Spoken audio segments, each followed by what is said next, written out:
Hey, what is up, guys? Let me know how you are doing in the chat if you are watching. Bit of an impromptu live stream tonight where I thought we could talk about, as well as it being the day that Gears of War 5 got released, we could talk about UFC 242. So, hey guys, how are you doing? If you're in the live chat, guys, let me know if you can hear me. And then I will know everything is cool and good to start talking about these fights.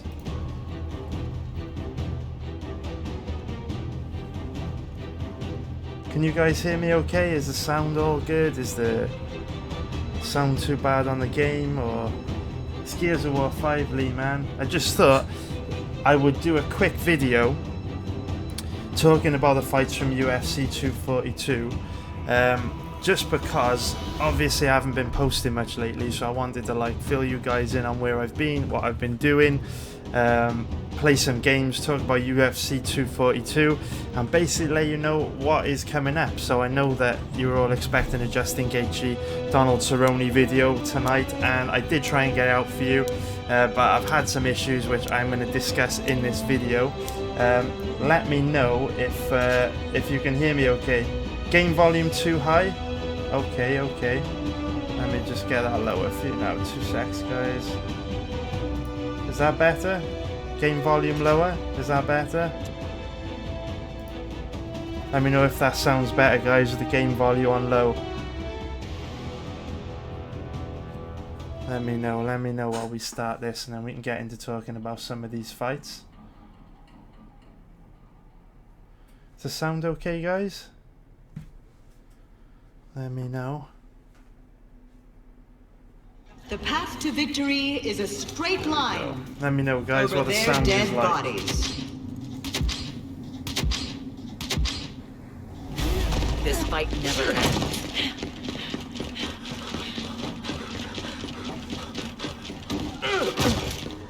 Let me know what the sound's like, guys, in the chat. It needs to be lower. I'll sort it now. There we go. Sorry, guys, teed-in problems, then we'll be off to the races. Let me know if that's alright, guys. Sound better? Let me know if the sound's better, guys.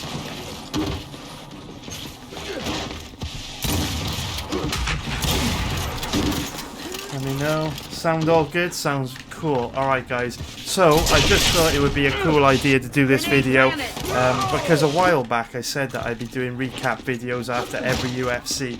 But the problem was, when I tried to upload them, I did run into loads of issues with my PC. Because basically my PC was crap.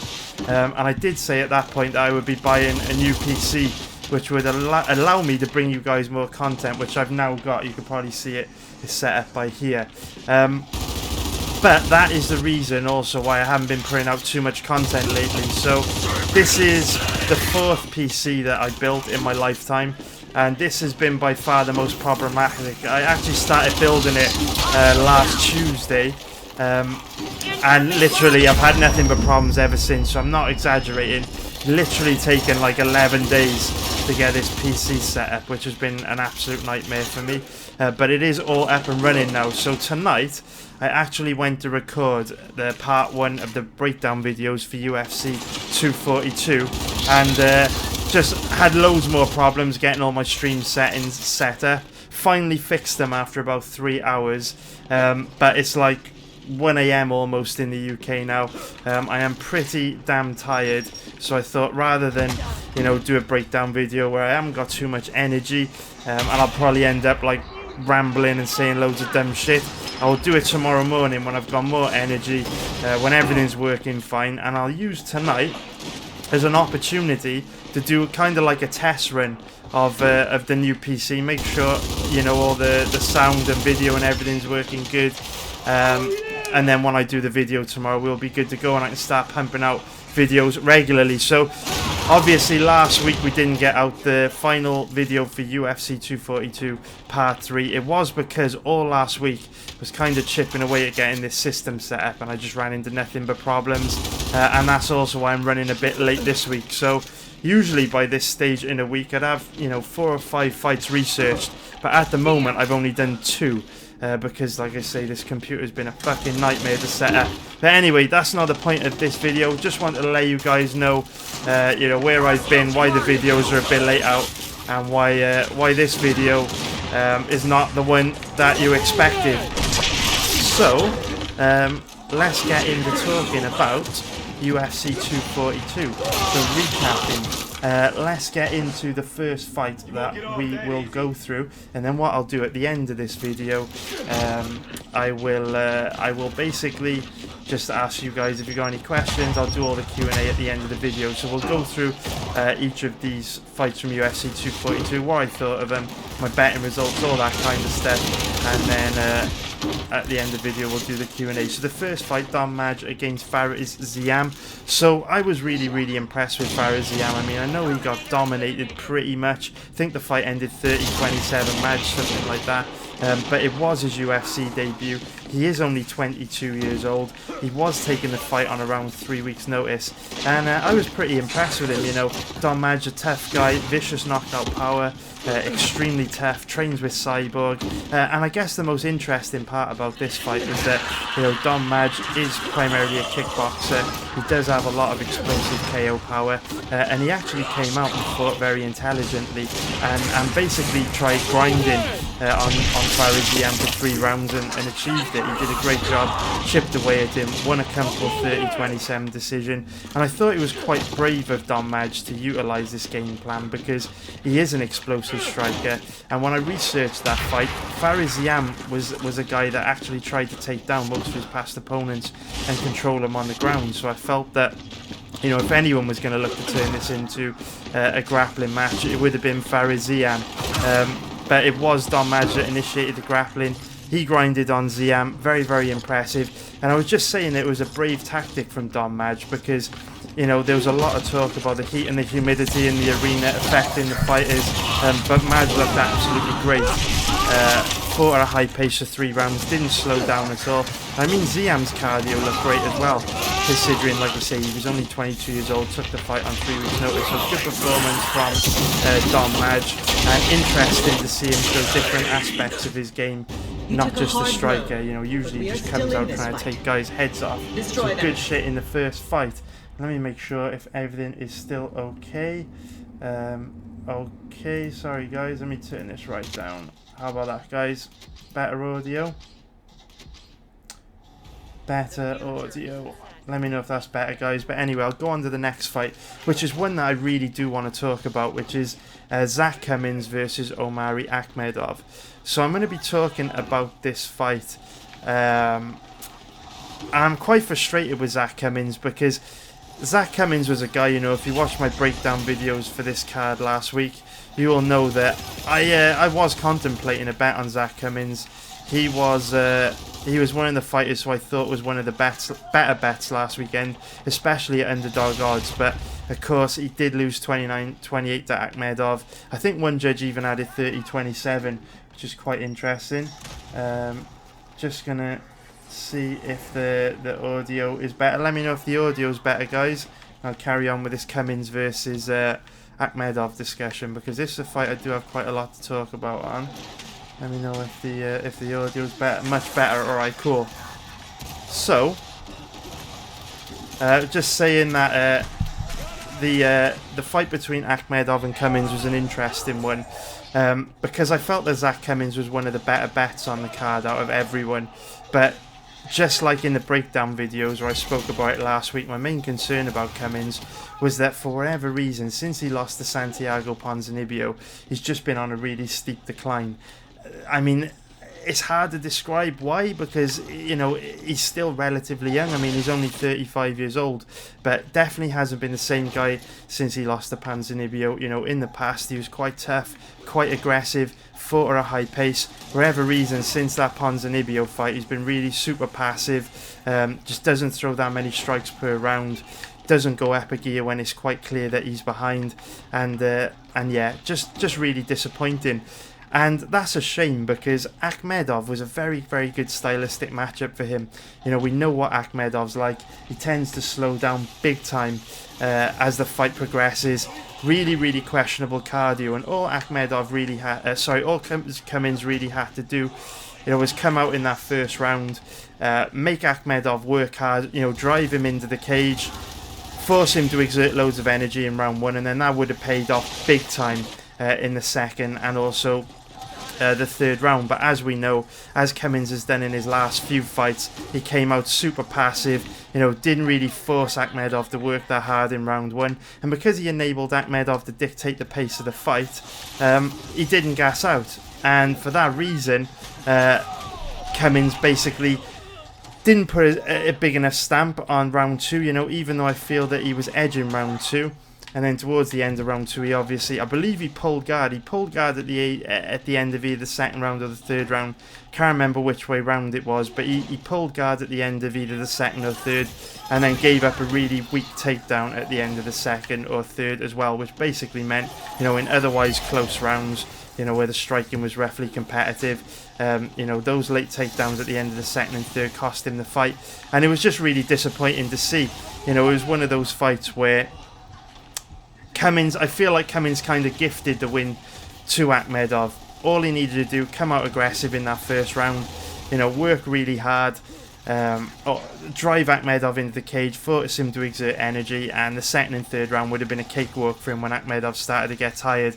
But as soon as he let Akhmedov dictate the pace of the fight, he was in trouble, and he ended up losing a close decision. So super disappointing, but that's the way it goes. So on to the next fight that I want to talk about in this video. It is going to be Muslim Salikhov against Nordin Taleb, and this was the only fight of the card that I had a bet on. This was the first card that I'd made a loss on in quite a while. In fact, didn't make a loss on a single card last month in August, but took a small 2-unit loss on Nordin Taleb. Actually, if we switch this up here, you should actually be able to read the breakdown. So here we've got the breakdown here, long explanation on the reasons why I chose to bet Nordin Taleb. It was obviously going to be a close competitive fight. Salikhov's a dangerous guy. Only really gave Nordin Taleb a 60% chance of winning, but the odds were roughly even money, so I felt that it was a decent bet for all the reasons listed here. If you want to find out the reasons why I thought Taleb was a decent bet, you can just come to the website and if you go to the home page or click betting tips, you'll find this article on the web page. But yeah, felt Nordin Taleb was a decent bet, but also a risky bet. The reason why I felt he was a decent bet is if you go back and watch Salikhov's recent fights, just like Zach Cummings, you'll see that he's been quite a passive fighter, low volume fighter. He only throws a really low volume of strikes per round, 10 to 15 strikes per round. Not particularly good boxing, which is ironic because he absolutely death-shotted Nordin Taleb. Most of his striking's kicks based. And also, with a guy like Salikhov,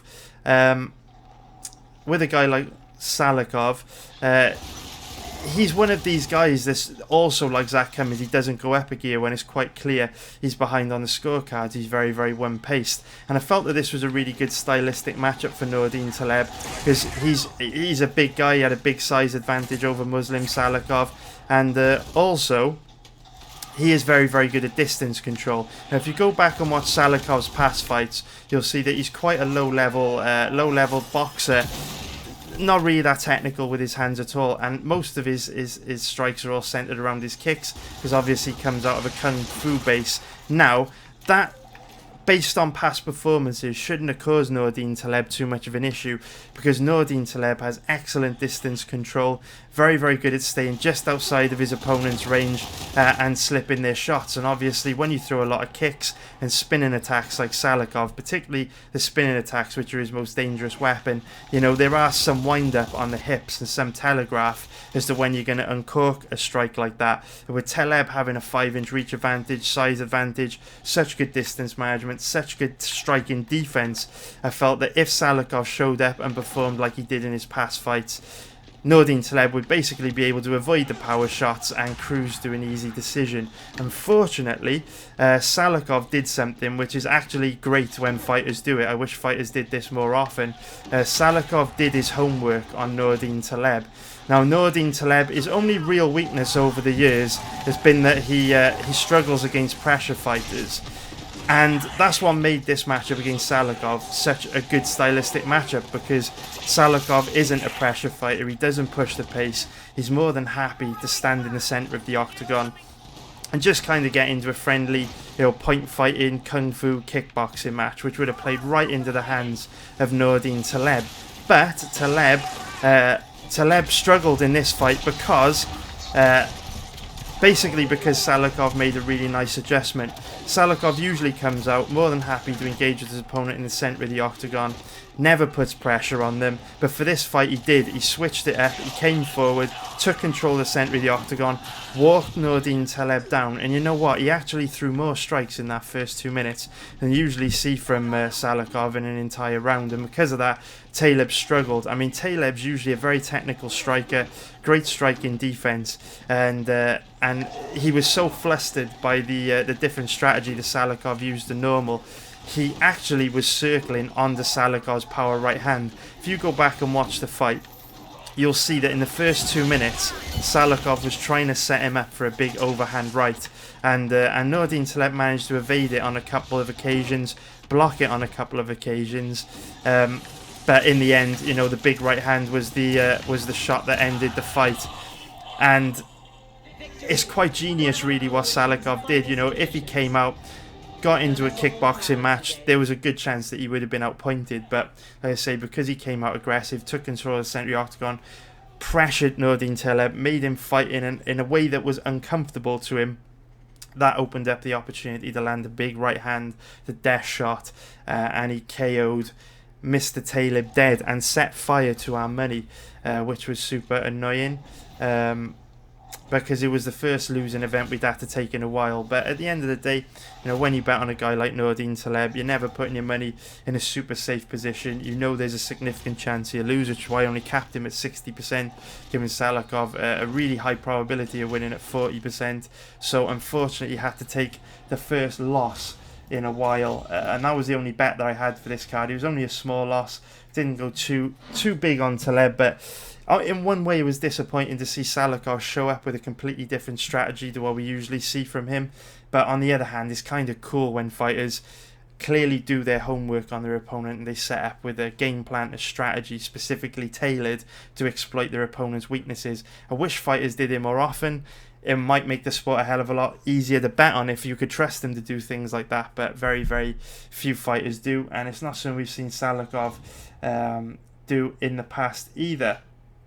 So guys, let's go on to the next fight, and I hope you don't mind how long-winded this is. If I'm boring, guys, if you want me to speed it up, let me know in the chat if you want me to speed it up. If not, I'll just carry on blabbering about these fights at my own pace and saying everything that I've got to say.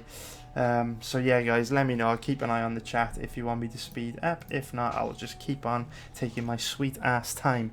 Next fight that I want to talk about is Belal Muhammad against Takashi Sato. And I guess the most surprising thing about the fight between Sato and Belal Muhammad was to see Sato actually walking out with Kamaru Usman in his corner, giving him corner advice. It looked like Usman with his main guy. Oh, nice one. I think you'd be surprised. Nice one, Didier, man. Usually, boys, I will say, I'm usually much better at Gears of War than this, but I'm more focused on talking to you guys than playing. But rather than just staring at a fucking website, I thought it would be more interesting to show this in the background while I'm talking about the recap, rather than just having a web page up, because you know what it's like. In the breakdown videos, there's loads of stuff to show, past fights, win-loss records, social media profiles, something to make the background a bit more interesting when I'm talking to you. But on recap videos, there's nothing to really show you, so I thought I'd get some gameplay up instead. So, yeah, I'll do the Q&A at the end of the... I can see some questions coming in. Nice one, boys, but I'll do the Q&A at the end of the fight. So back to this, Muhammad against Sato. Kamaru Usman in Sato's corner. When he was walking out, with Kamaru Usman, it was super interesting to me because, like we said in the breakdown videos last week, if the fight stayed standing, I really fancied Sato to make this a competitive fight, and I actually gave Sato a decent chance of winning. The problem was his takedown defense was really poor, and obviously Belal Muhammad has a really nice reactive double leg shot, heavy top game, and he, for his size, you know, normally taller guys can generate an enormous amount of ground and pound from top position because they've got much more distance to posture up and rain down damage on their opponent. But Belal Muhammad, he's not that tall, but he's one of these guys that can still inflict devastating damage from top position, and it was a tough stylistic matchup for Sato because of that. Because obviously his takedown defense and ground game is not great, and well, Belal Muhammad's takedown defense and ground game is pretty damn good. So when he was walking out with Kamaru Usman, I was thinking, you know, is Sato going to show up with a new box of tricks here and look completely different to what we've seen from him before? I mean, in the fight just before that, we saw Muslim Salikhov show up, not necessarily with a new set of skills, but a completely new strategy which we didn't expect him to show up with. So I was kind of thinking, you know, is Sato going to show up and shock everyone here and show off some vastly improved takedown defense? And to be fair to him, he did show up with vastly improved takedown defense. It just wasn't enough, unfortunately. It really wasn't enough. Oh, you bastard. Have a bit of that. Yeah. Wasn't enough. It was quite a strange performance from Sato, actually, because I felt like in round one his takedown defense looked really poor. He had decent balance and he did a reasonably good job of popping back up to his feet every time Belal Muhammad took him down, but the mistake he made was he gave up control of his back too easily against the cage. You know, let Belal Muhammad control him Khabib style from back control, and didn't show enough urgency to break the grip of Belal Muhammad when Belal Muhammad was controlling him against the cage, which meant, you know, Belal Muhammad was able to rack up long periods of control. So that was a poor first round for Sato, but then for whatever reason, out of nowhere, his balance looked a hell of a lot better in the second and third round, and he actually gave Belal Muhammad some problems, which made it a much more competitive fight. You know, going into the third round, I actually scored the second round for Sato and felt that it was 1 round apiece. It was quite a strange performance from Sato because, like I say, in round one, he demonstrated really good balance. The only mistake that he made was kept giving his back up to Belal, and that enabled Belal to keep control of him and keep dragging him to the floor. But in round 2 and 3, it was really strange because he continued to give his back up, but despite continuing to give his back up,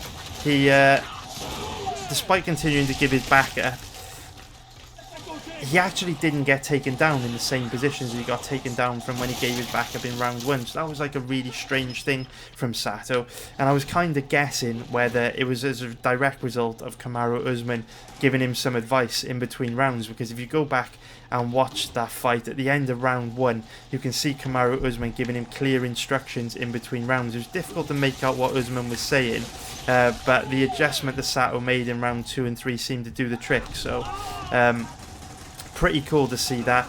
Sato looked a lot better than expected though. Much improved takedown defense from what I've seen from him in the past.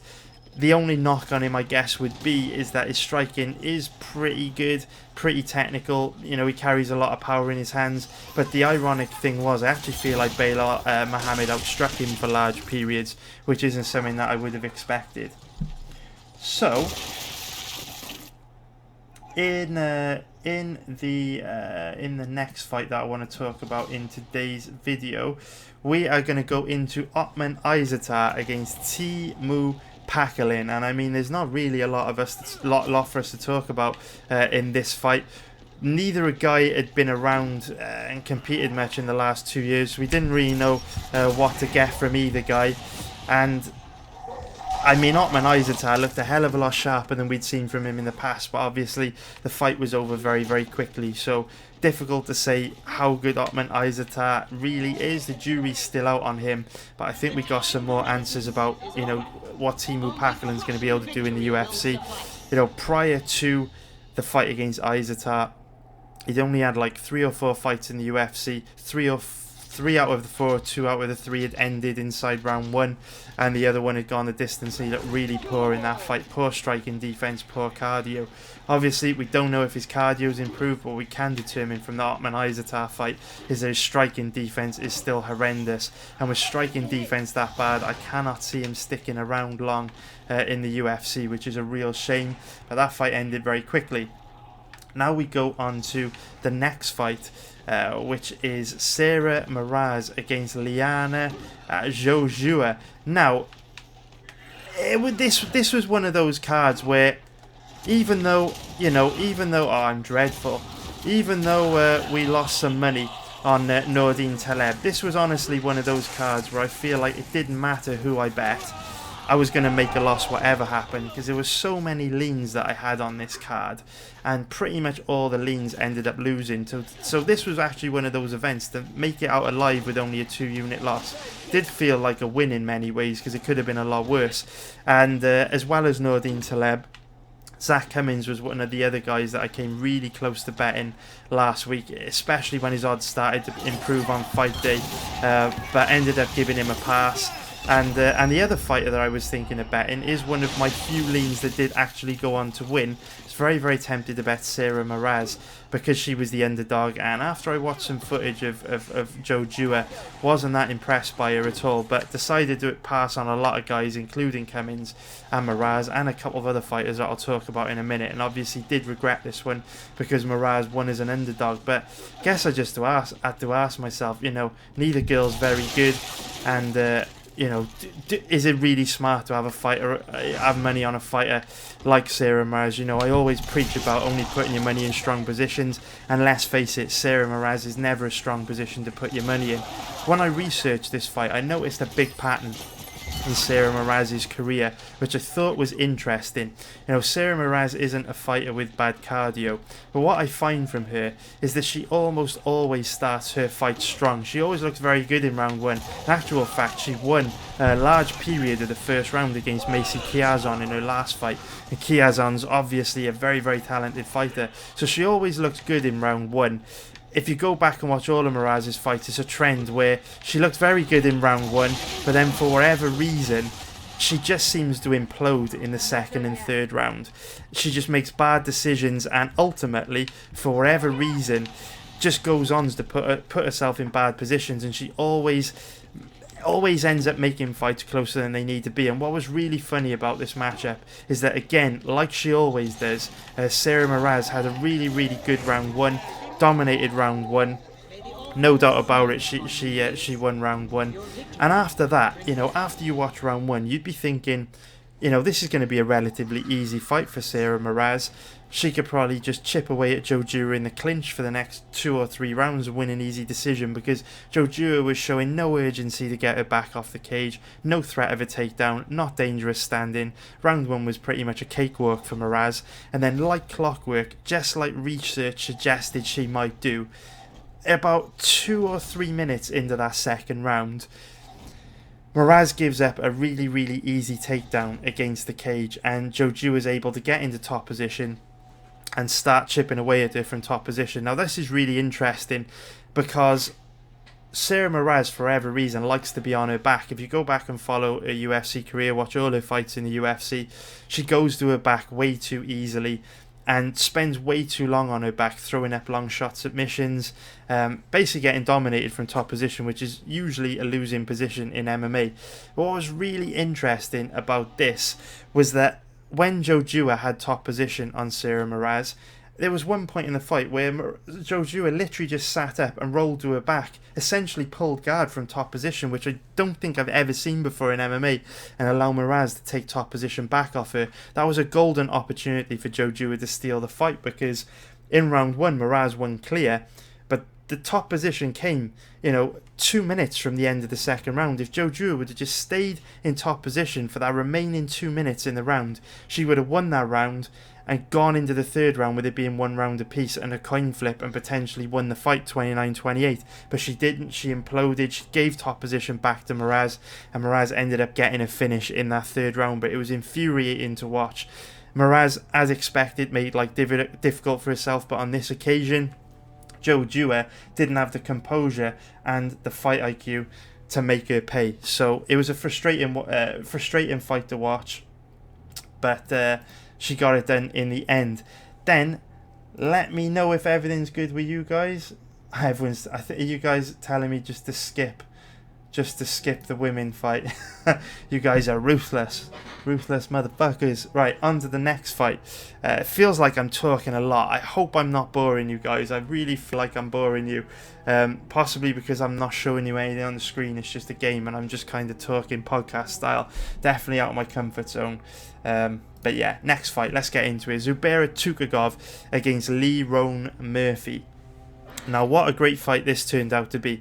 Lerone Murphy definitely shocked me.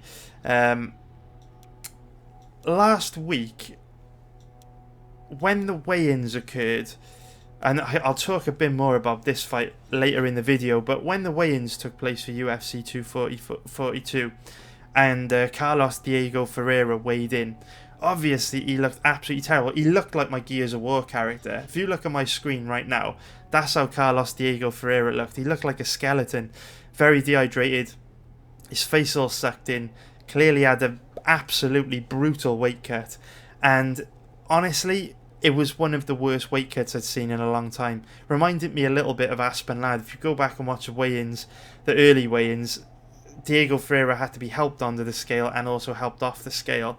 So as soon as I saw that, knowing that he's going up against an absolute beast like Mairbek Taimanglo, a fighter that never gets tired, cardio for days, granite chin, basically impossible to take down, amazing striker, good at everything. Literally, Taimanglo's one of those guys with no weaknesses, could literally be a top 5 guy, or so we thought prior to the weekend. So as soon as I saw how bad Carlos Diego Ferreira looked, I immediately thought I need to bet against him. I need to bet on Taimanglo, but obviously, Taimanglo was such a big favourite. Can't bet him straight at odds like that. So obviously needed someone to parlay with him. Oh my god, I can't believe I just missed. Oh, he's still letting me shoot him in the head. Go on then. Don't mind if I do.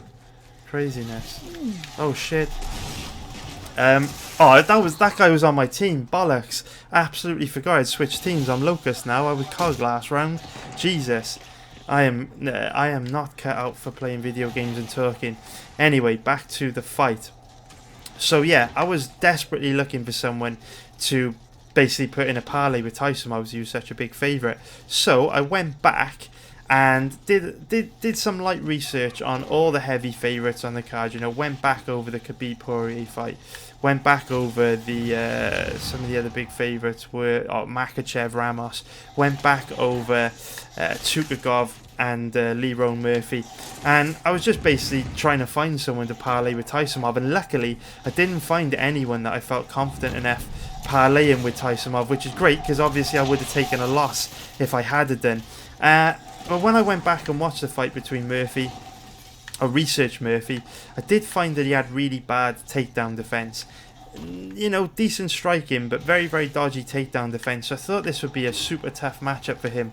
But for whatever reason, Tukhugov has demonstrated excellent cardio in the past. But if you guys go back and watch that fight again, it was so strange. You'll see that in the first round, Javier Mendez, his coach, almost was in a state of panic.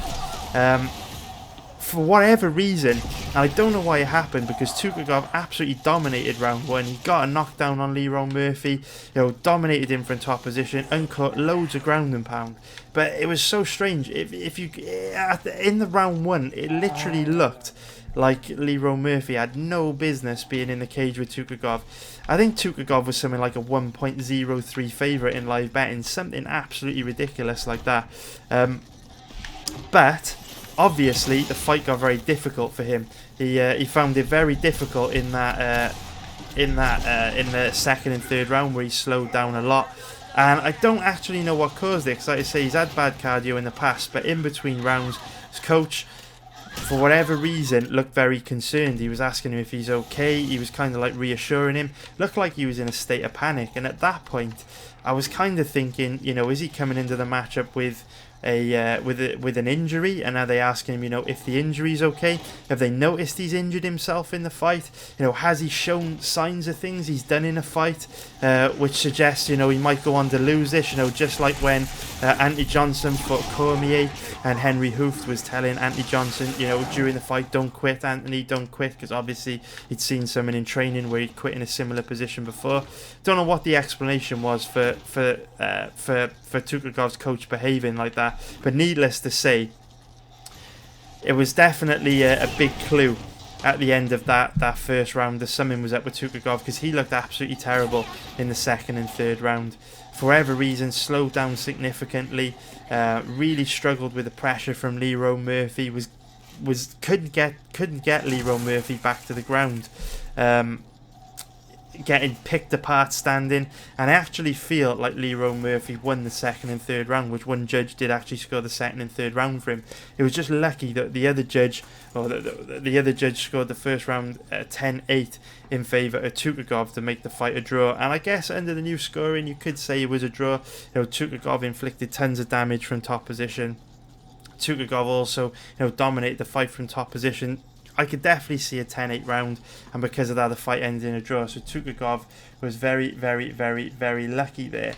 So I think my actually think my game is crashed here, guys, which is a bit annoying. We'll give it some time to figure out what it wants to do while we talk about the next fight.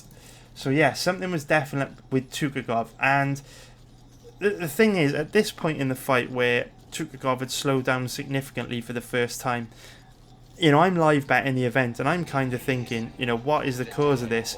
Is it the heat and humidity? It would be a little bit strange if it was the heat and humidity, because it hadn't really affected any of the other fighters that badly. You know, particularly fighters like Omari Akhmedov, which you may think may have problems with cardio in such a hot and humid environment.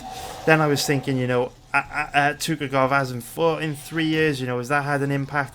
Didn't know what it was, but it definitely got my spidey senses tingling and made me feel like we might see a few more strange performances from some of the fighters that night. So now, on to the next one. Speaking of strange performances, speaking of out of character performances, we've got another one here with Andrea Lee and obviously Joanne Calderwood, because Andrea Lee, I feel really, really bad for Andrea Lee.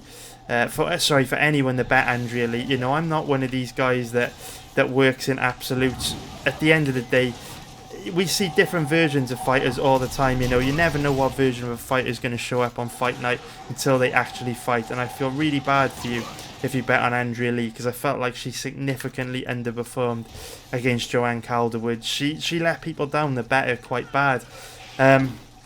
Just wasn't the same. For whatever reason, wasn't the same. You know, usually she's explosive, fast, technical, powerful grappler, but for whatever reason, you know, past the first round, her shots couldn't hurt Calderwood. You know, didn't really have any pop in her shots. She looked lethargic, slow, gassed out, you know, weak grappler, and Calderwood pretty much outmuscled her in all positions, which is definitely something I wouldn't have expected to see from such a physically imposing fighter like Andrea Lee. You know, her physicality is one of the things that makes her so great in the flyweight division. So to see Calderwood, you know, outmuscle her to end that second round with a solid takedown, you know, to really be landing those big power shots on Andrea Lee in the second and third round was a big surprise. So with this matchup immediately following the Tukhagov fight, my spidey senses were tingling big time now, because now we've got a fighter in Tukhagov gas out who's never gassed out before, and we've also pretty much got the same thing from Andrea Lee, who's usually got great cardio and can fight at a high pace for 3 rounds absolutely no problem. So at this point I was thinking, what does this mean? You know, are some fighters affected? Are some fighters not affected? Didn't really know what to make of it. But it was enough to I guess think that might not be the end of the strange performances we might be getting on that card, and it certainly wasn't, because coming up, obviously, we're going to be talking about the fight between Taimanglo and Carlos Diego Ferreira, where Taimanglo looked a lot worse than he ever had before, and that is actually the next fight, which is a good one to talk about at this point. So seen big flakeouts from we saw big flakeouts from Andrea Lee and Tukhugov in the last 2 fights, but of all the fighters that you would expect to just show up and put in an amazing performance, Taimanglo would have been top of that list. You know, in my breakdown for this fight last week, I was saying, you know, for all we know, Taimanglo might be good enough to beat Barboza, Felder, Dustin Poirier and Khabib. He might be that good. You know, Taimanglo's looked absolutely incredible in his past fights in the UFC. You know, impossible to take down, granite chin, great cardio, very high level technical striking, very fast, throws a wide range of strikes, high volume of strikes. He's a total package. Taimanglo literally ticks every box. Of all the fighters that could have underperformed, I would not have expected it to have been Taimanglo. And on top of that, he is basically fighting a skeleton. You know, if you look at the weigh-ins, Carlos Diego Ferreira looked absolutely terrible at the weigh-ins. Now, I know Diego Ferreira always has a rough cut. I know he never looks good on weigh-in day, but he was particularly bad at UFC 244. I've never seen him need help getting on and off the scales before and up and down those steps from his team. So I honestly, going into fight day, I thought Taimanglo was free money, and I was actually frustrated that I didn't have anyone that I could parlay with him, because I honestly felt like he'd win easily. And this is why I am quite happy that I only had a 2-unit loss on this card, because you'll very rarely hear me say that I'm happy to make a loss, but I really feel like this was one of those cards where no matter who I would have bet, I would have lost money. Because all my leans, all the fighters that I wanted to bet ended up losing. You know, I wanted to bet on Cummings, he lost. I did bet on Taleb, he lost. I wanted to bet on Moras won, but that was only one winning bet. You know, I wanted to bet on Andrea Lee. Odds scared me off. I just felt the odds were too steep. She was too big of a favourite, and she lost. I wanted to bet on who was the other one? There was another one. It was Cummings. Oh, obviously Taimanglo. Obviously it's Taimanglo. He was the other guy that I wanted to bet on, and he ended up losing. And I honestly don't know what happened here. You know, usually Taimanglo has got fast, technical striking, vicious knockout power in every strike. You know, we caused Carlos Diego Ferreira big problems in the first round. He was busting Ferreira up bad, landing some huge shots, and Taimanglo obviously won round 1. But for whatever happened, for whatever reason, again, like with Tukhugov and like with Lee, I'm not going to say they gassed out, but it was just like they were lethargic in the second and third round. They just didn't have as much pop on their shots, didn't have the same explosion in their takedown attempts. They just didn't have the power to back their opponents up, which was so strange to see.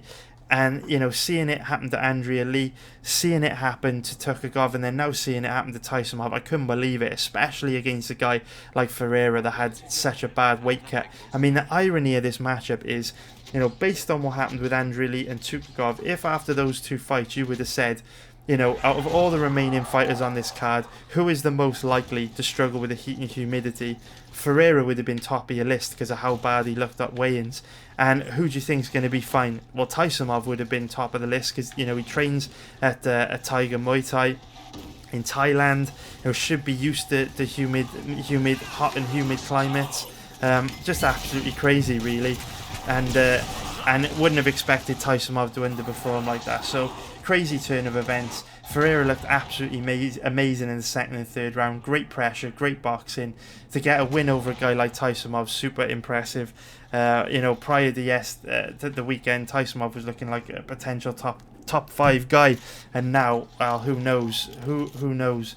And then on to the next fight, which is Curtis Blaydes against Shamil Abdurakhimov. And you know what, guys, I was saying just a few moments ago that I really wanted to hunt hard for someone to pop into a parlay with our boy Taimanglo, and I just didn't find anyone. And that isn't strictly true. I did think Curtis Blaydes would absolutely dominate this fight. I really wanted to bet Curtis Blaydes because I felt like he was free money as well. But again, just like with Andrea Lee, the odds kind of saved me. Curtis Blaydes was a giant favourite come fight day. He was something like 1.18. And, you know, it's a heavyweight fight. even though I thought Curtis Blaydes would destroy Shamil Abdurakhimov, it just wasn't smart to bet on a heavyweight at 1.18, so I dodged a little bullet there as well. Didn't dodge a bullet because he dominated, but dodged a bullet on Taimanglo for sure. The reason why I was so confident on Curtis Blaydes is because when I researched this fight, you guys know me, I'm not a wiki capper, but I actually noticed that the two occasions over the last few years when Shabdul Abdurakhimov has been finished inside the distance was on two occasions where he'd lost the fight to ground and pound, which is quite strange. It happened against Tim Johnson, and it also happened against Derek Lewis, which I thought was a bit of a coincidence. And obviously Curtis Blaydes has got absolutely vicious ground and pound, and if you've got a guy like Curtis Blaydes on top of you and you can't defend yourself on the ground, you're in big trouble. And when I went back and studied Shamil Abdurakhimov's past fights against Derek Lewis and Tim Johnson, I noticed something really strange. He actually had decent takedown defense because he's a Russian Sambo guy, but unlike most Russian Sambo guys, for whatever reason, he just had absolutely no idea how to defend himself on the ground, and absolutely no idea how to defend himself, or improve his position, sorry. So when you get him on his back, doesn't know how to prevent his opponents from advancing positions. So it's very, very easy to gain mount on him, and that's why Tim Johnson and Derek Lewis were both able to finish him with ground and pounds. They were both able to get mount on him very easily, and what happened, Curtis Blaydes was easily able to get mount on Shamil Abdurakhimov and completely dominated him. So that was that fight. Then we go into the next fight that I want to talk about, which is Islam Makhachev against Davy Ramos. Now, what was interesting at this stage in the event, I always look at UFC events like their poker tournaments, where I start with a certain chip stack, which is the account balance in my betting sites, and I basically want to close the night with more money in my account balance than I started with. And when this fight was just about to start, I was thinking, we've just seen Tukhugov, just his output, cardio, explosion, everything fall off a cliff after one round. We've seen the same thing happen to Taimanglo and the same thing happen to Andrea Lee. None of these fighters have shown bad cardio in the past. Makhachev trains with Tukhugov. Are we going to see a similar thing happen with Makhachev here? But absolutely didn't see the same thing happen. Makhachev looked absolutely amazing, fought at a high pace for 3 rounds, absolutely dominated Davy Ramos. There was a lot of talk in the build-up to the fight. I watched the Fight Companion with Joe Rogan, Eddie Bravo, and Brendan Schaub, and I mean, Eddie Bravo was talking about Davy Ramos' credentials as a grappler and how he'd cause Makhachev big problems on the ground, and that just never materialised at all. Makhachev absolutely dominated him in every single aspect of MMA, looked outstanding, and looked just as fresh and dangerous in the last second as he did in the first. He didn't slow down at all, which was absolutely amazing to see. And now, I'm actually going to get killed on Gears of War while I show you this, because I've got a bit of a rant to have on this fight, guys, and I want to bring up MMA decisions for this one so you can all see. So I'm going to switch off the gameplay for a moment and switch over to MMA. I'm going to keep playing while I talk about this fight, but I just want to make sure that you guys can see this. It is, of course, the media scores for the fight between Edson Barboza and Paul Felder, because I want everyone to see the media scores and see that the vast majority of people scored this fight for Edson Barboza, including myself, because I know if I don't put something like this up, I'm going to get loads of guys in the chat, in the comments, tell me that I'm wrong and that Felder won the fight and the round 2 was close and that they think Felder won. So I want to talk about this fight more than I wanted to talk about Nordin Taleb and any of the other fights on this card, quite frankly, because I lost more money on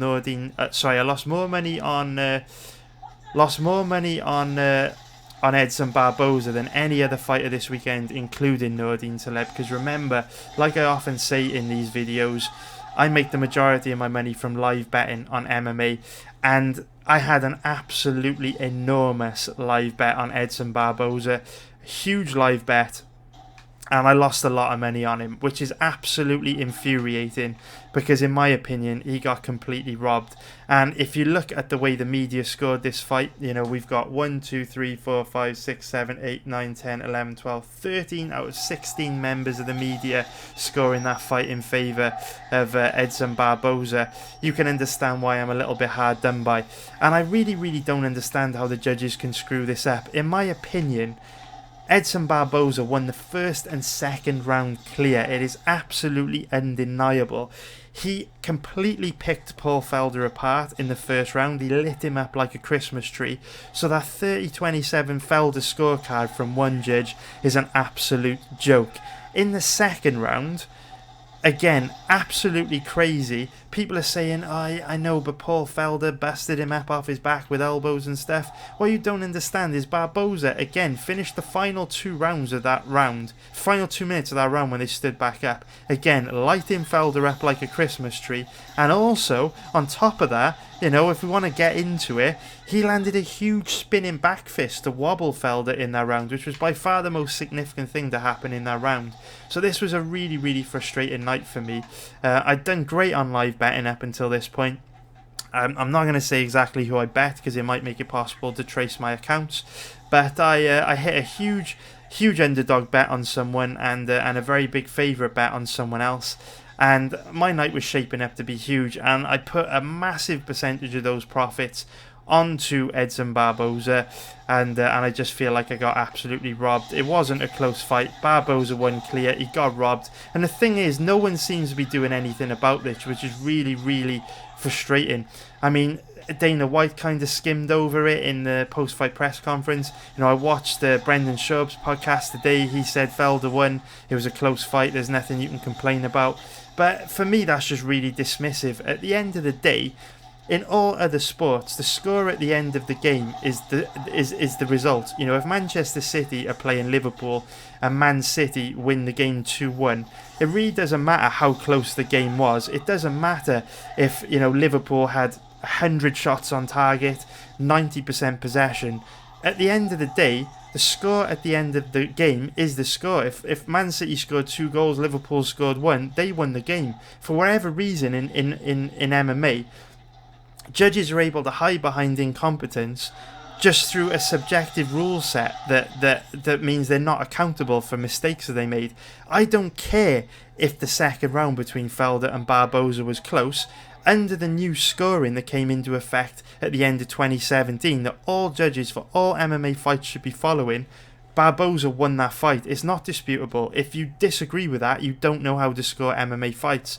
And what's so annoying now is, you know, I lost a shitload of money on Barboza. All my members that tail my live bets, they lost a shitload of money on Barboza, and we shouldn't have done. We should have won an absolute boatload of cash to add to our other 2 big live bet winners that night, and instead we end up with a break-even night simply because the judges didn't do their job. And you know the most annoying thing?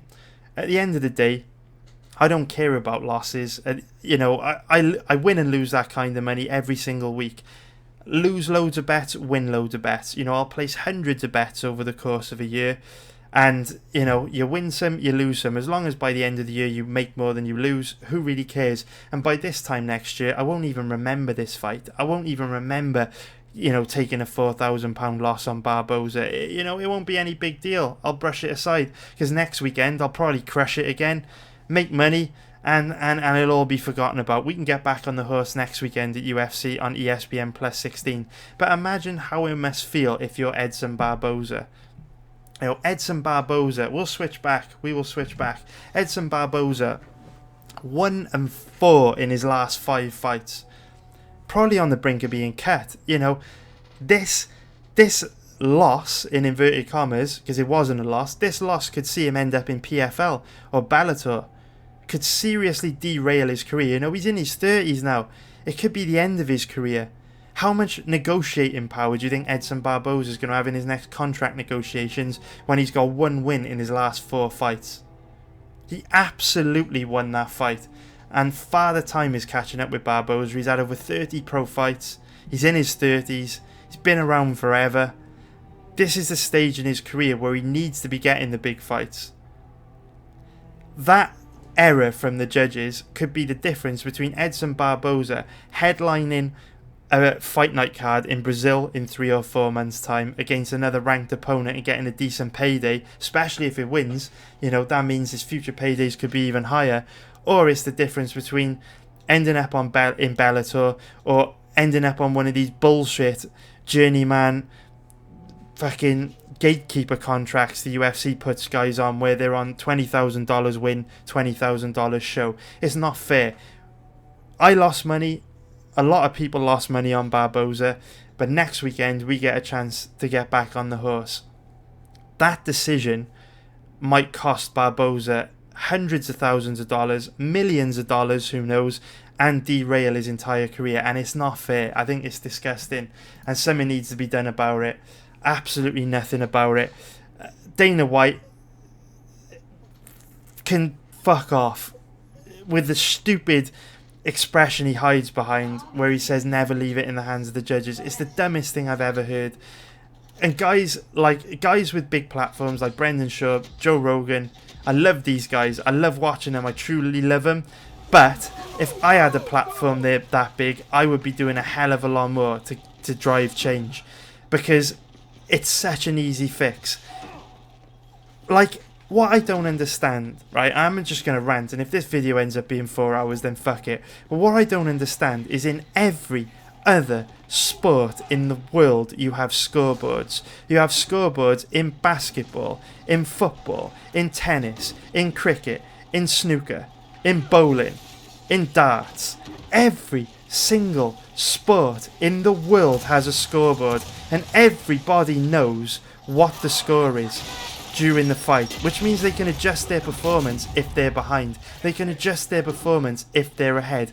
At the moment, no matter how you do in the fight, 3 jabronis sat outside the cage at the end of the fight will just take a pencil after they're done hitting on the octagon girls and just fucking write down whatever numbers they want on a scorecard, make up whoever they think won the fight, and no matter what the outcome is, there are absolutely no repercussions if they get it wrong. And that's absolute fucking bullshit, and something needs to be done about it.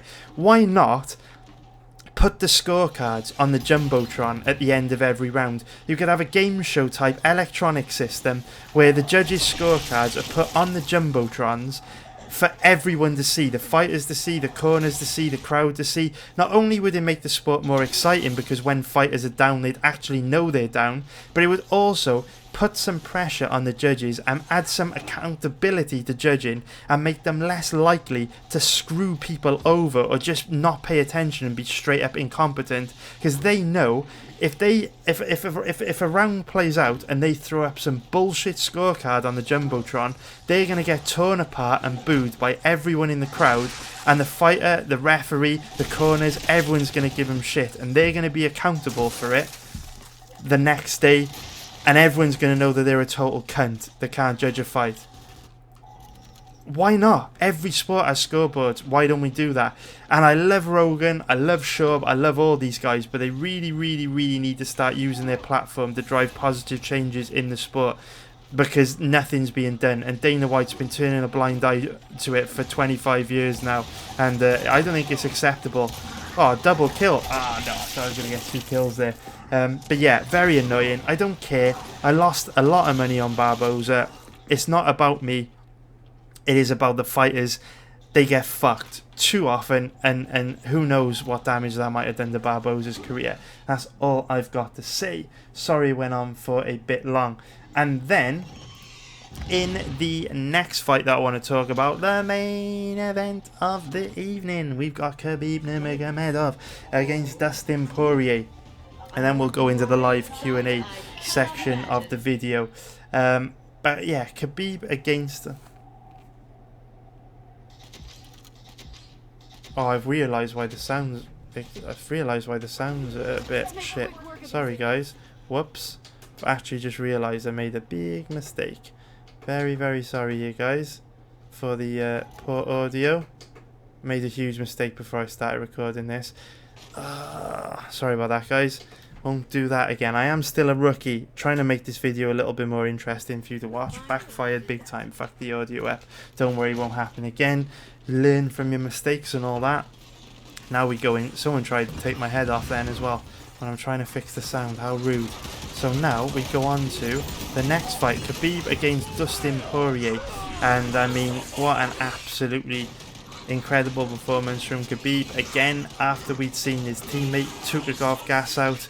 You know, after we'd seen Taimanglo gas out after one round, after we saw what happened to Andrew Lee, I was thinking, could it happen to Khabib? You know, he kind of slowed down a little bit against Iaquinta in that 4th and 5th round. And, you know, if ever a guy's shown signs of slowing down before, definitely a possibility that it could happen, you know, competing in the heat and the humidity of Abu Dhabi. So, prior to the start of the fight between Khabib and Poirier, I actually threw a very, very small amount of money on Poirier, just on the off chance that Khabib would underperform like the other guys we'd seen that night, but absolutely no chance of that happening. Fight went deep into the 3rd round and Khabib looked absolutely spectacular from start to finish, just like his other teammate Makhachev. You know, never slowed down at all. He was just as dangerous in the 1st second as he was in the last second. Looked absolutely outstanding, and I mean, he's an absolute nightmare. Absolute nightmare. Poirier had him hurt bad in that 2nd round, you know, with a big right hand that he landed, but Khabib stayed calm, composed, fought through it, dominated as expected, and now we all get to look forward to an absolute war, inevitable war coming up against Tony Ferguson, which should be absolutely amazing. But, you know, for me, Ferguson's always been one of those guys that is a little bit too happy fighting off his back, not the most effective off his back. You know, if you look at the guys that Ferguson struggled against in the past, it was Danny Castillo, a wrestler. You know, Kevin Lee controlled him from top position for quite a long period of time in the 1st round when they fought. So I don't really give Ferguson too much of a chance, if I'm honest. I really feel like the guy with the best hope of beating Khabib is probably Gregor Gillespie, because we get to see, you know, NCAA Division 1 level wrestling go up against Sambo level wrestling. But Khabib's an absolute nightmare, and it will be interesting to see how Tony does against him. But my opinion is probably going to struggle quite bad. So now, boys, we will now go into the portion of the video where we do a little bit of a Q&A. So if you do have any questions, boys, let me know, and I will do my best to get through as many of your questions as I possibly can. So let me know, guys, if you have any questions in the live chat. I won't scroll back up because the live chat gets absolutely crazy. God, that was an hour going through that card. Absolutely crazy.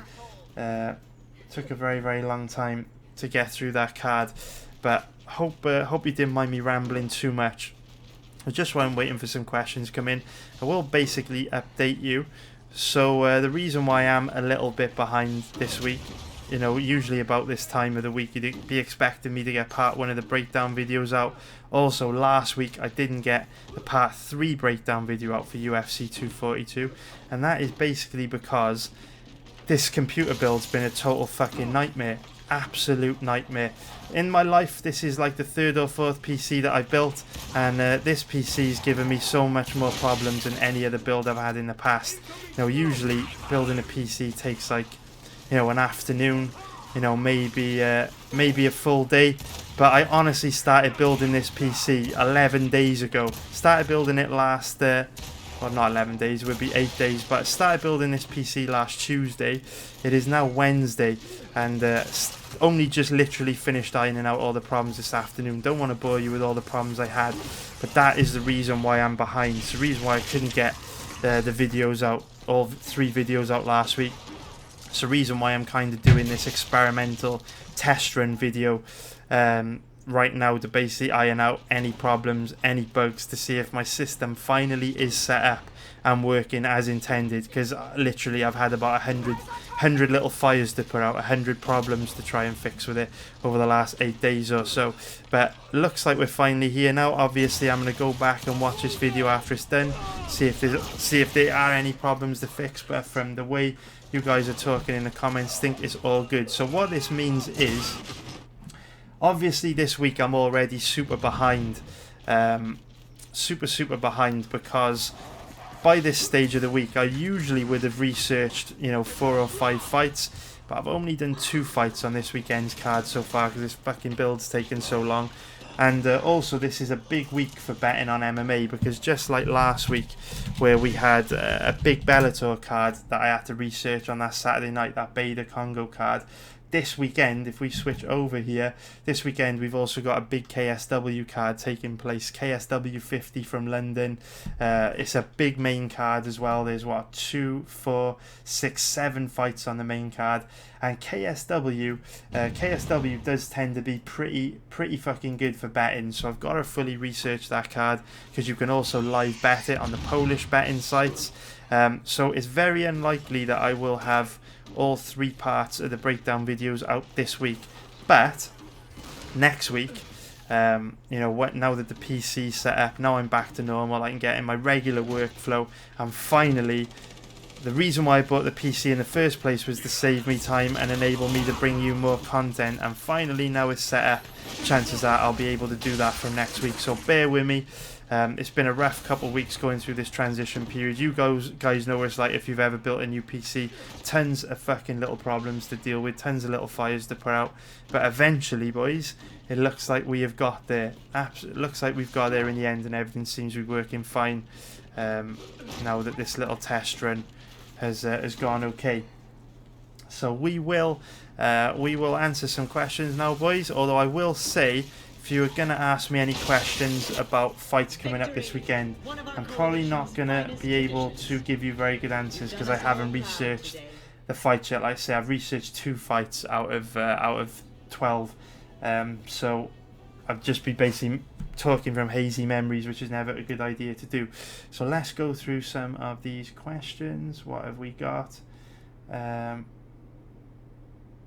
Let's take a look at some questions. I think you'd be surprised, has asked, do I still play poker? If so, what websites? I don't play poker anymore, mate. The reason being, I had to stop years ago when I had my son. Because as you know, you guys know what it's like when you play poker. It involves like really long sessions, because I used to love tournament poker, used to specialise in tournament poker.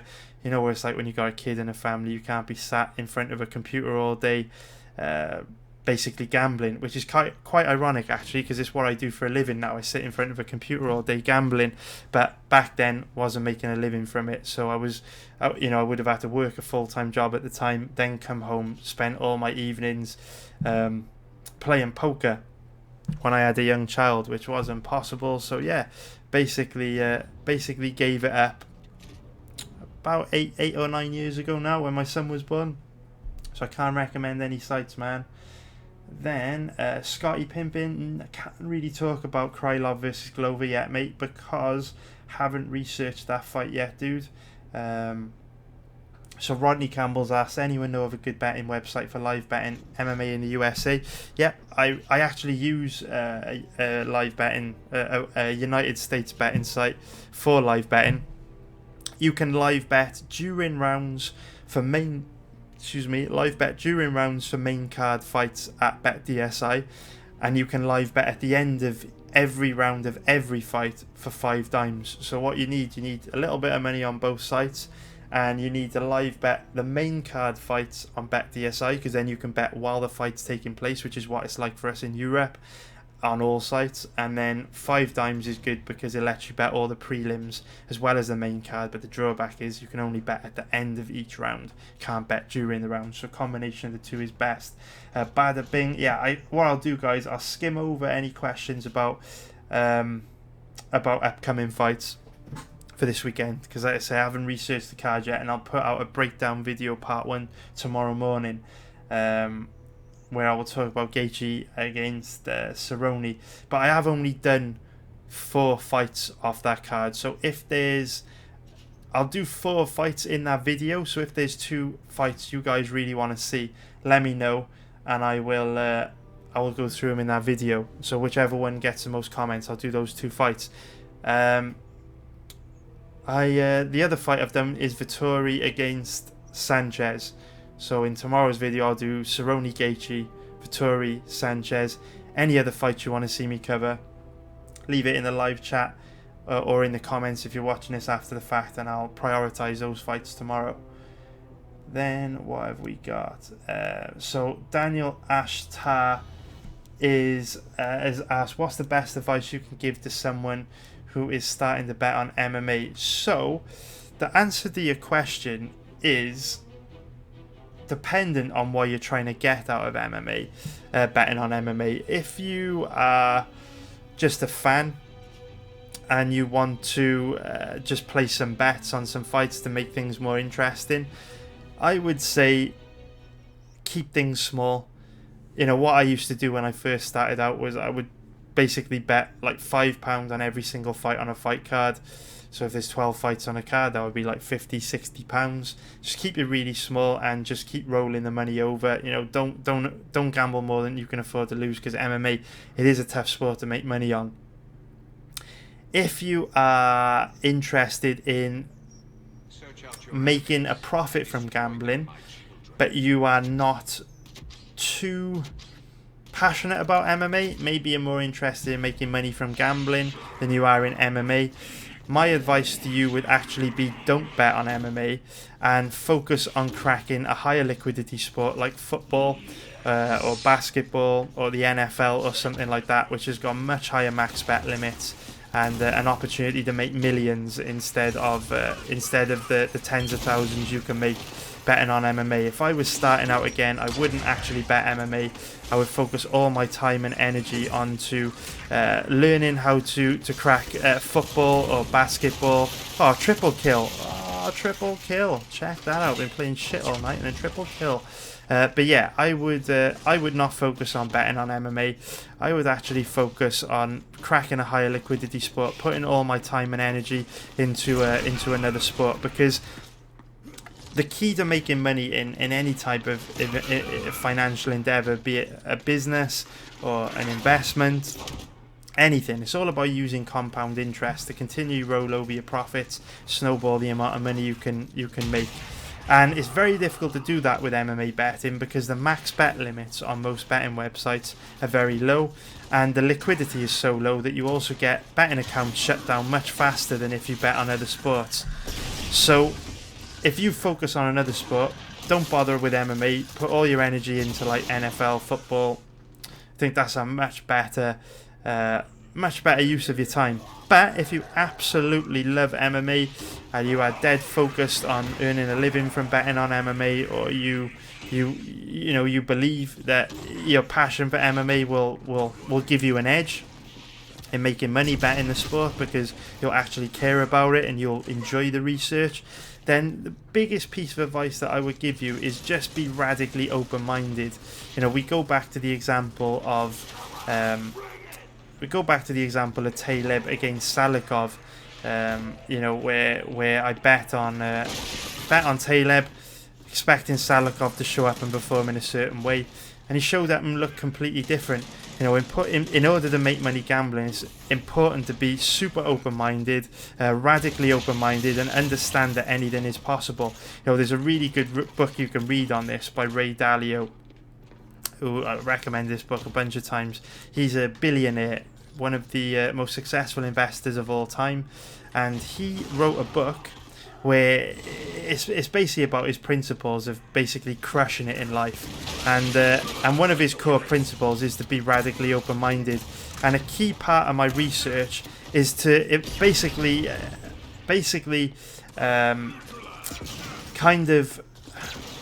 kind of consider all possible ways that a fight could play out. So, you know, you look at, take Khabib versus Poirier, for example, all the ways it could possibly play out. You know, Khabib could get flash KO'd in 30 seconds. Dustin Poirier could show up with much better takedown defense we've ever seen him before. Sprawl and ball, turn Khabib into a panic wrestler, pick him apart and eventually KO him. Or Khabib could grab a hold of Poirier, ragdoll him, dominate him. You get what I'm trying to say. you explore all possible possible outcomes, even crazy outcomes, like, you know, what's the probability of maybe Khabib having a bad meal the night before and suffering with food poisoning, or what's the probability of Khabib fighting with an injury? You know, is he the kind of guy that would show up and fight with a broken foot or a broken hand, and how would that affect his performance? You know, how would that affect the probability I give him of winning? And that is one of the biggest pieces of advice I can give you, because if you consider all possible outcomes, nothing's a shock. You know, Salikhov put in a performance that I didn't expect against Nordine Taleb, but at the end of the day, when you did your research, you would have known that Nordine Taleb struggled against pressure fighters. So if Salikhov came out with a pressure style of fighting, if he was more aggressive than usual, it was obvious Taleb was going to lose. And by staying radically open-minded, it will help you to some degree avoid confirmation bias and avoid being really stubborn in your opinions, but at the same time it will also help you to deal with losses, because I really believe that in order to crush it and in order to make money in gambling, you have to be a good loser. You have to get used to losing, because you will absolutely lose a lot. You will lose a hell of a lot, and being able to control your emotions when you lose, control tilt, is what really is the difference between someone that is an okay gambler or someone that absolutely crushes it. And if you are radically open-minded, losses won't frustrate you as much, because rather than getting annoyed that that Taleb got knocked out when he's got amazing striking defense and he's only been KO'd one time in his last 11 fights and it shouldn't have happened, you are open-minded enough to know that, well, you know, he does struggle against pressure fighters, and if Salikhov were to show up like that and perform like that, Taleb was going to lose. Kind of helps you to prepare yourself mentally, so there's no nasty surprises, nothing's a shock. Now, let's have a look at the next question. Hope that answered your question though, boys. Let me see. What have we got? DB, we've got money on Whittaker, Gaethje, Maya. I haven't researched those fights, man, so I don't want to say just yet. Rafael Sirkunov against Krut. Again, I'm not sure, man. I haven't researched that fight. I'm just going to skip over these questions about upcoming fights. Let's take a look. Frosty Kibbles said, after losing all your bankroll, what are some important tips to stay disciplined and to reinvest in the betting? Bankroll was 400, had it up to 1800, but never withdrew.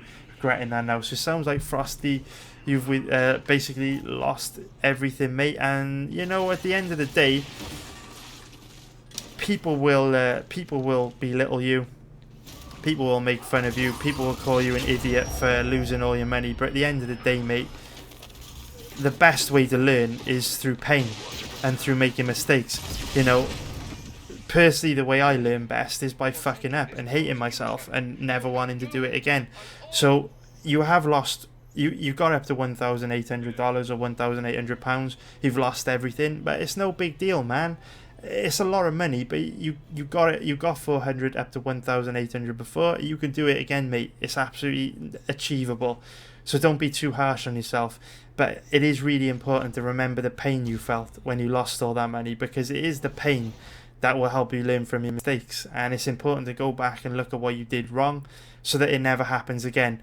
I can look you dead in the eye. I can look straight down the middle of the camera, and with absolute certainty and absolute honesty, I mean, if you guys know poker tells, if you've got any body language experts or whoever the fuck these people are that can detect liars, I can look you dead in the eye through this camera. I'll put this down and look you dead in the eye and tell you that in the last 10 years, I have never lost all the money in a betting account. I have never lost all the money in an account balance. An account balance has never gone to zero in the last 10 years. I'm not exaggerating. I'm not bullshitting you. I have right in the eyes. You get all the body language experts you want. I can tell you right now with 1,000% certainty that in the last 10 years, since I got serious with MMA betting, I've never lost all money in a betting account, obviously until you make a withdrawal. And the reason why I've never lost all the money in a betting account is because I went through a good 3 or 4 years of getting absolutely annihilated in online poker, where I did lose my account balances in my poker accounts at PokerStars Full Tilt. Party Poker, all these other sites back in the day, I lost my account balances a ton. I got absolutely destroyed. I fucking tilted. I was the kind of guy, you know, you deposit $100 into an account, you take it slow, you do the fucking $25 buy-in cash games, and I dump it all off, and then I'd reload the other $25 and tilt and dump it all off, and then to get it all back I'd go into the $50 max buy-in, you know, the 50-cent $1 limit games, or 25-cent $50 games, I think, at the $50 max buy-in limit, and I'd dump all that off, and then I'd deposit another $100 and lose all that by the next day. So I've been through it, man. I know exactly how it feels. It's devastating, it hurts, but you know what, it's all repetitions, man.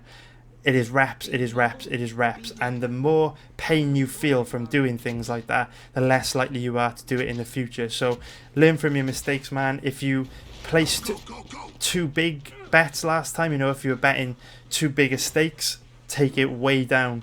If you were placing too many bets, you know, loads of props and parlays on each card, cut it back. Only place 1 or 2 bets per event. You know, if you weren't managing your bankroll properly, if you're having loads of simultaneous bets on the table at the same time, you know, loads of your money at risk, stop doing that. Again, only have 1 or 2 bets at the same time. Just learn from your mistake and don't let it happen again. At the end of the day, if you know you grinded $400 up to $1,800, right?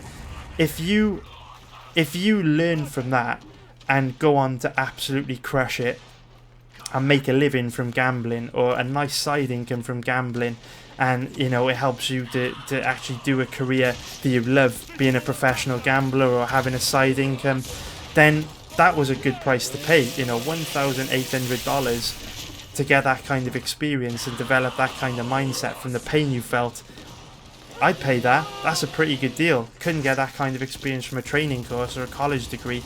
So don't worry about it, man. Don't sweat it, but remember that pain. And you know, there were times when I was absolutely devastated, you know, back in my poker days. But at the end of the day, all that money that I lost was worthwhile, because I learned from my mistakes, slowly improved, and now, like I say, make a living from gambling. And I haven't lost an account balance in 10 years. Fucking long time. Hell of a long time. So let us see.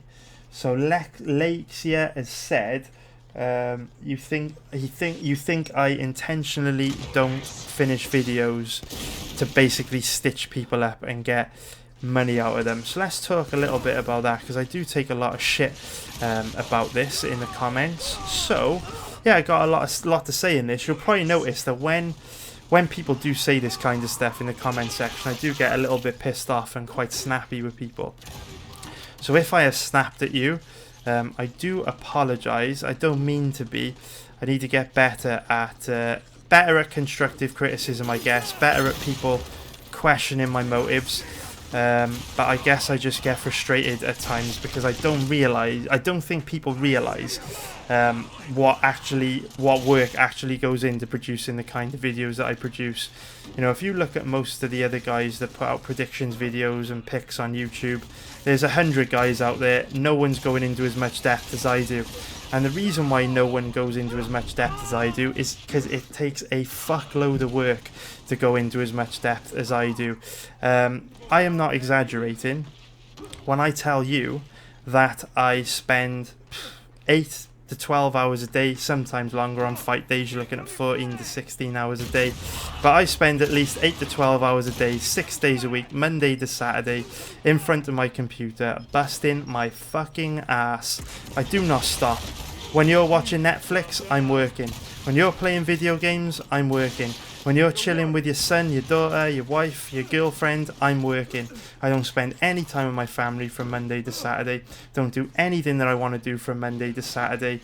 I don't have a life from Monday to Saturday, and my only day off of the week is Sunday, and I spend most of Sunday in bed because UFC events go on really late, and I have a few hours with my son and my wife Sunday nights. So that is why I get really fucking annoyed when people say that I'm basically not putting out as much content as I should, or you know, I couldn't be bothered putting out all the videos, or I'm not putting out the videos just to scam people into signing up for the services on my website.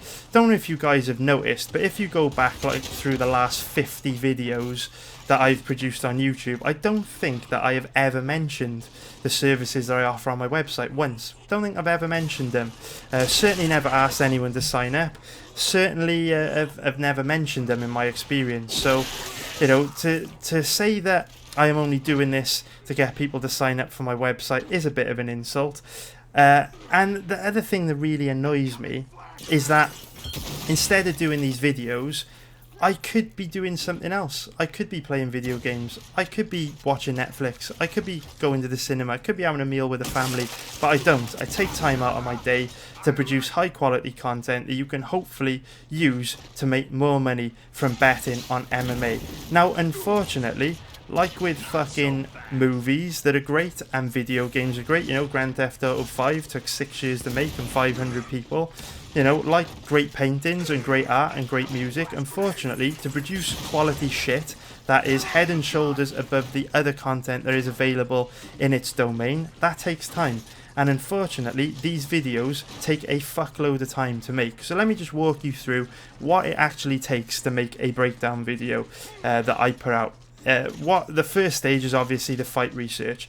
Now it takes me between 2 to 3 hours to research one fight, which is a very long time. If you've got 12 fights on a fight card, that is at least 20 to 30 hours of research. You know, if you've got 12 fights, 2-3 hours each, 20 to 30 hours just for UFC. Now if you've got a Bellator or a KSW or a PFL event in the same week, like we did last week with Bellator 226, which had 6 fights on the main card, that's another 2 to 3 hours per fight. 6 fights, you look at an extra 15 to 20 hours of work. So just fight research alone, if you've got 2 major MMA events in a week, you're looking at 40 to 50 to 60 hours just for fight research, not including eating and sleeping and showering. You know, there are times when I don't even have time to shower in a week. Doesn't include the emails I have to answer, the admin work on my website, creating articles on my website, you know, checking in to see if my mum and dad are doing okay, picking my son up from school, taking him to school, running errands, going shopping, all this other stuff on top of 50 to 60 hours of fight research on a week when we don't have 2 events. So this is why when guys slide into the comments and they're like, oh, you know, you're just a scammer, don't put videos out, you're trying to get people to sign up to your website, you're lazy, you never put content out, you always let us down. Please understand that I am not sat on my ass eating fucking cookies and drinking milkshakes, watching fucking Netflix. I'm actually busting my ass doing some form of work. It might not be the form of work you want because I haven't had time to put the video out, but trust me, I'm doing fucking something. So most weeks, I do try and put out as many videos as I can, boys, but there will be weeks where there just ain't enough fucking hours in the day, and it's always going to be like that because I'm a busy boy, and high quality content comes at a cost, and the cost is sometimes you ain't going to get all breakdowns in a week. And to bring me back to earlier on what I was talking about with this week, let's face it, this week I've got KSW 50. There's 6 fights on KSW 50. KSW is a great promotion for making money. Polish betting sites have high live max bet limits. You know, the lines on KSW are often soft. I'll be researching KSW 50 this week and prioritising that over YouTube videos because at the end of the day I've got to pay the bills, man, and gambling is my main income. So I don't want to be a dick, but yes, if ever there's a week where there's more than one major MMA event, chances are you're not going to get all the breakdown videos. And on top of that, what I will say is, I am a little bit behind the last couple of weeks because basically you're probably thinking, right? You're probably thinking this dude has just told us that he is chained to his desk. He never leaves his desk from Monday to Friday, Monday to Saturday. How hasn't he had a divorce? Like, how is his wife still with him? You know, if he doesn't spend any time with her, what the hell's going on? And you'll be right, boys. It ain't easy. There have been times times in our relationship, time over the years when it's been very, very difficult. But now we've come to a compromise where I basically work non-stop Monday to Saturday. And as long as I spend Sundays with my wife and my son, and as long as I take them on 3 or 4 holidays a year, it's all good. So what I tend to do is the UFC, I don't know if you know this, but the UFC schedule tends to run in sprints where they'll have non-stop events back to back to back every weekend for 2 or 3 months, and then they'll have like a week off. And my deal with my wife is during that week off, I always book a holiday. We go to Disneyland. You know, recently, just in the last break, we went to Singapore and Bali. That's the deal. So a few weeks ago, I did go to Singapore and Bali. And when I got back, didn't think jet lag would be an issue, but it was massively jet lagged. That 17-hour flight on the way back killed me. I'm not one of these guys that can sleep on a plane because like my brain never switches off, and anytime someone walks past, it wakes me up. Can't sleep on a plane. So I was mega jet lagged, which means I lost a couple days of work the week I got back through just being absolutely tired and decimated and run down. It was a pretty fast-paced holiday, pretty grueling vacation. Needed a week off after vacation to get over the vacation, and a bit behind after that. And of course, as soon as I got back, I had the PC ordered, this thing here, and like I say, didn't realise the PC build would be so much of an issue. Because I've built, you know, 3 or 4 PCs in my life now, and usually it's about a day's work, an afternoon's work. But for whatever reason, this was an absolute cunt to build. It took like 8 or 9 days, which again means I'm massively behind at the moment. So that is why there was no part 3 breakdown video last week. That is why there probably won't be a part 3 breakdown video this week. But I promise you, I try. I am trying. I'm never not putting videos out because I'm lazy. I promise you that. I'm not putting videos out because there's just not enough hours in the day. So yeah, if you want to think I'm a scammer, crack on. If you don't like the way I do things, crack on. If it annoys you that I don't put videos out when I say I'm going to put them out, that's just the way it is. And my biggest advice to you is, if you do not like the free content that I put out, don't watch it. Because it's absolutely free. And guess what? If you stop watching it, it won't cost you anything. And look, you're making me angry now, which means I'm actually getting kills. I'm taking all my frustration out on these locust bastards. So that is that's basically why I'm a bit behind at the moment.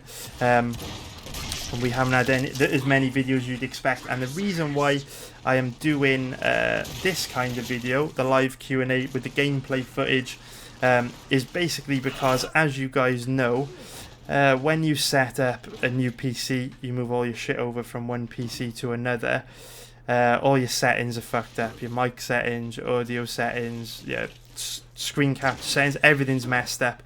Really, the only way to test if it's going to be okay is in a live environment. So rather than fucking around with videos and recording them that might potentially screw up, I just thought if I set up a live stream like this, talk to you guys, you can let me know if the audio is okay, you can let me know if the video quality is okay, so when I close it down, all my videos are saved, and then tomorrow morning when I wake up to do part 1 breakdown video for UFC on ESPN Plus 16, all the settings are set up, working and good to go. So for all you crybabies asking these kind of questions, hope that answers it in detail, and please keep saying dumb shit, please keep making me mad, because I am racking up loads of kills on Gears of War. There goes another one, boys. You guys have pissed me off, and now I'm an absolute killing machine, and I am certainly enjoying that. Right, next question. Rodrigo Sads asks, which game is this? This is Gears of War 5, man. It actually came out yesterday on the Xbox One, and it is absolutely amazing. I've been a big fan of Gears of War. Absolutely love it. When I was younger, I used to play Gears of War non-stop, long before esports, and at one point in time I was like ranked in the top 100 in the world, which is mental considering millions of people used to play it. And I used to literally come home from work every day, sit in my pants, play Gears of War for like 6 or 7 hours straight. I loved it, and trust me, I'm a lot better than what I'm showing here. It's just it's hard to like talk and do the gameplay at the same time. Right, next question. Let's actually catch up to the more recent ones. Let's see.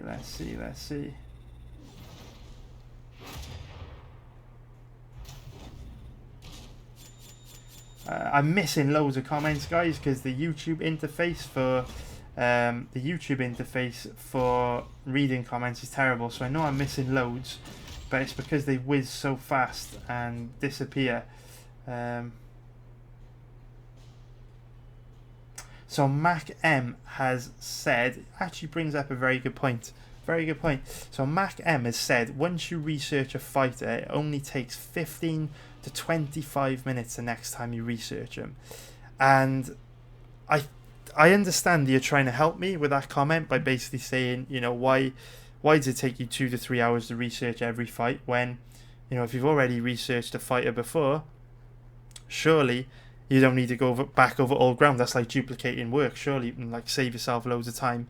But I strongly disagree with you, because a big part of making money from betting on MMA is all about considering how each fighter matches up from a stylistic point of view. And if you've watched a fight, 5 or 6 months ago, when you last researched them, how are you going to know how they match up against a completely different opponent that poses completely different challenges? The only way to know how they're going to deal with those challenges, those very specific challenges their next opponent brings to the table, is by going and watching fight footage. There's no way that you can have a memory good enough to be able to analyze things in the moment and be able to understand how a fighter is going to match up against an opponent based on footage you watched 5 or 6 months ago. MMA is way too nuanced for that. It's way too complex. So I do strongly disagree that once you've researched the fighter, it only takes 15-25 minutes the next time. It absolutely doesn't. And what I would say, sometimes fights take 4 or 5 hours to research, because say for example you've got a really complex fight between two fighters that have fought to a bunch of decisions. Sometimes you need to watch fights multiple times. It's a long process, and maybe you don't do research a fight 5 or 6 hours in one sitting. But what I will sometimes do is I'll spend 2 or 3 hours researching a fight at the opening odds at the beginning of the week, and then decide I'm not betting on it at those odds, and then the odds will move and change throughout the week to be completely different. And then what I'll do, I'll go back and research that fight a second time based on the new odds to see how I feel about it. So do strongly disagree with you, man. Do strongly disagree. I'm sorry I'm missing loads of comments, guys. I really am. The YouTube, I've said this before. YouTube, basically, I think that YouTube, so you know, like Kid X is an absolute legend. So Kid X is one of my elite members. So I don't know why he's giving me extra money in super chats, but he is. Thanks a lot, Kid X. But you probably see Kid X has been giving me money through these super chats, right? Which I'm really grateful for. But I've got a theory that YouTube tries to force people into giving YouTubers super chats, because YouTube actually takes 50% of the revenue from these super chats. So they take half of everything I get in super chats. And I think the reason why the way they do their super chat thing is, it is so hard to keep up to date with the comments on the YouTube studio platform they give you. This is why I'm missing loads of comments, because they whiz so fast.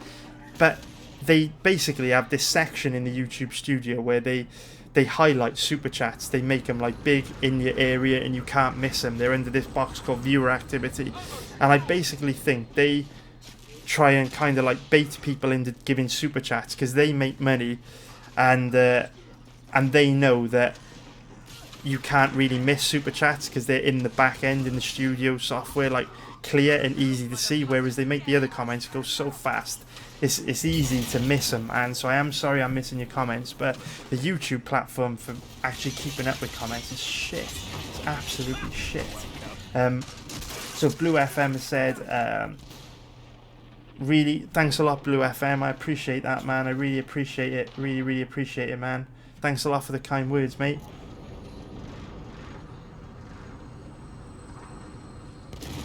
Again, Gareth McWaters, again, man, thanks a lot for the positive words, mate. I appreciate it, man. Appreciate it. Concentrated Apparel Oh, I thought concentrating apparel was telling me my mum was calling, and I was gonna say she might be because I can't hear shit with these headphones on. She could be outside for all I know, banging on the windows to come in. So Mitchell Pierce has asked, what's a good site for betting on KSW?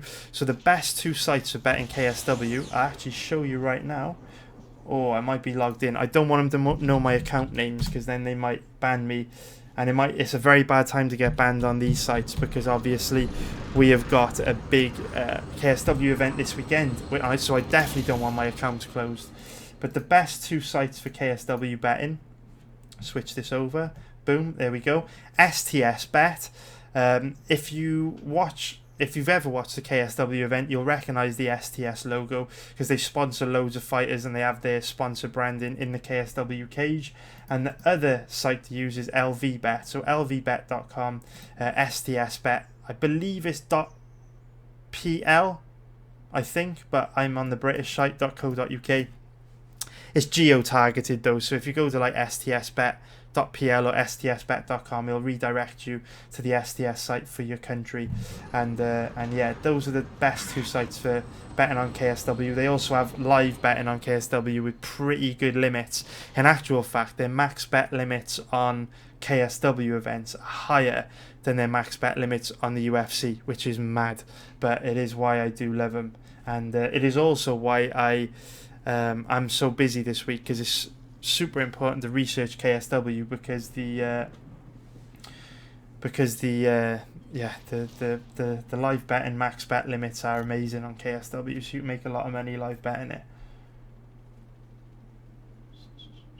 What have we got next? What have we got next? Oh, I did it again, man. It's just fucking skipped through hundreds of comments. I am really sorry, guys.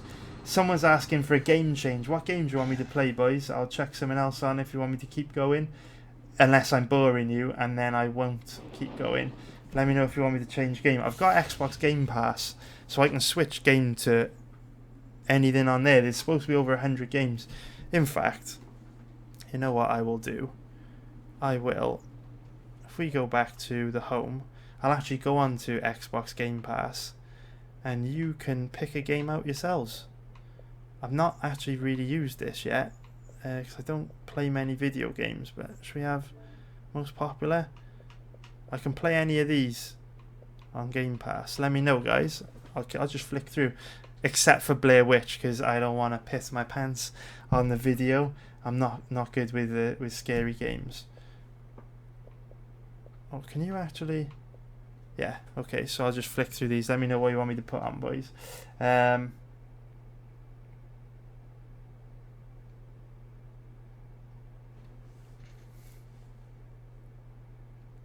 Oh, Quincy Pignola, man, has said he wants to play against me. Add me as a friend, mate. Add me as a friend. My gamer tag on Xbox is Allsop. So if you search for that, there you go. Have a look. You can tell how old my Xbox account is. Xbox Live. This used to be my old email address. The old company I worked for back in the day when I was a video producer. Long time ago now. And I don't actually have access to that email address anymore, so I need to change it. So please don't email me there because I won't be able to read your emails. But yeah, my gamer tag is Allsop. Add me.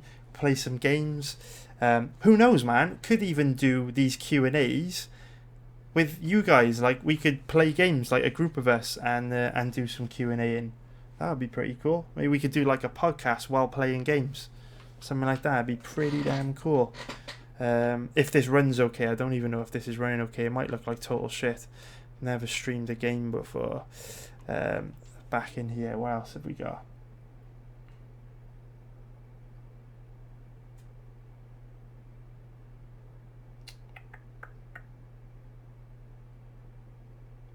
Irish Brother has said, what do you think about the Cardiff game this weekend? So Cardiff are playing Derby this weekend, and it's a really tough game for us because recently away from home we've been absolutely terrible. Didn't score at Reading, first away game of the season, got smashed 3-0, and then in the second away game of the season against Blackburn, or second league away game against Blackburn. It ended 0-0. We were really, really poor, really lethargic, really slow, really sluggish. So I don't like our chances against Derby this weekend. I know that Derby haven't been doing that well either. But, you know, Friday night, it's going to be, it's going to be a good atmosphere on a Friday night. Night games have always got a bit of buzz around them. Cardiff aren't really up for the fight at the moment. They've just got no fire, no creativity, and I think there's a real good chance Derby are going to win. See what game they put on. See if you guys have put any Goat Simulator, Rocket League. Oh, I will have. Everyone's saying Goat Simulator. Fuck, I want to play Rocket League, but more of you have said Goat Simulator. Balls, it's gotta be Goat Simulator then. That's it. The people have spoke. Where is it? It's gotta be Goat Simulator. You bastards. I wanted to play Rocket League. Here we go. Goat Simulator it is. Oh no, I've got to install it. You've got to be kidding me. How long is this going to take? Snitches, mate. Good to see you, whoever you are. Is this going to take a long time to install? It's a fucking Goat Simulator. Surely it can't take that long to install. Let's have a look. How do I find out? Where do I find it? Is it like... It's in here, isn't it? Ready to install. It's not doing it, boys. I tell you what, I'll do a deal. I will get Goat Simulator for next time. I've got to install it. I will get it set up for the next one, definitely. Right, let's have a look. I will definitely get you Goat Simulator though, boys, I promise.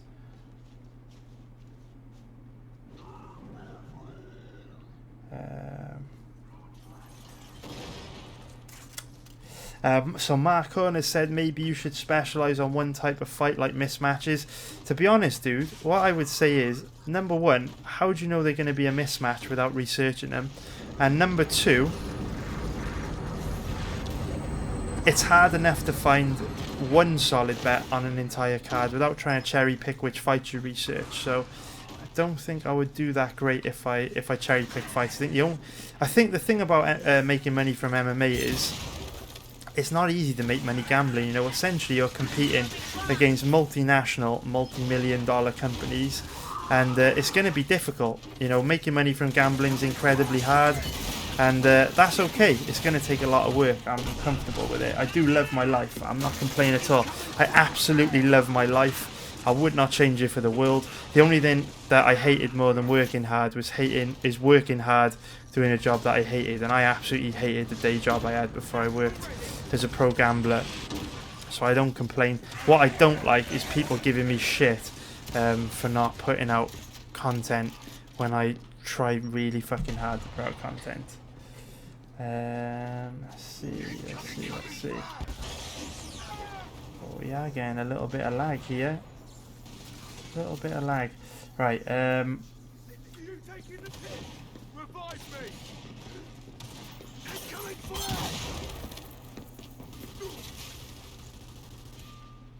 yeah, so DB has said, wouldn't it be better to only watch recent fights from like the last 3 or 4 fights of a fighter? And yeah, that's exactly what I do, man. I completely agree with you. You've brought up a really good point. Oh, you bastard. Brought up a really good point.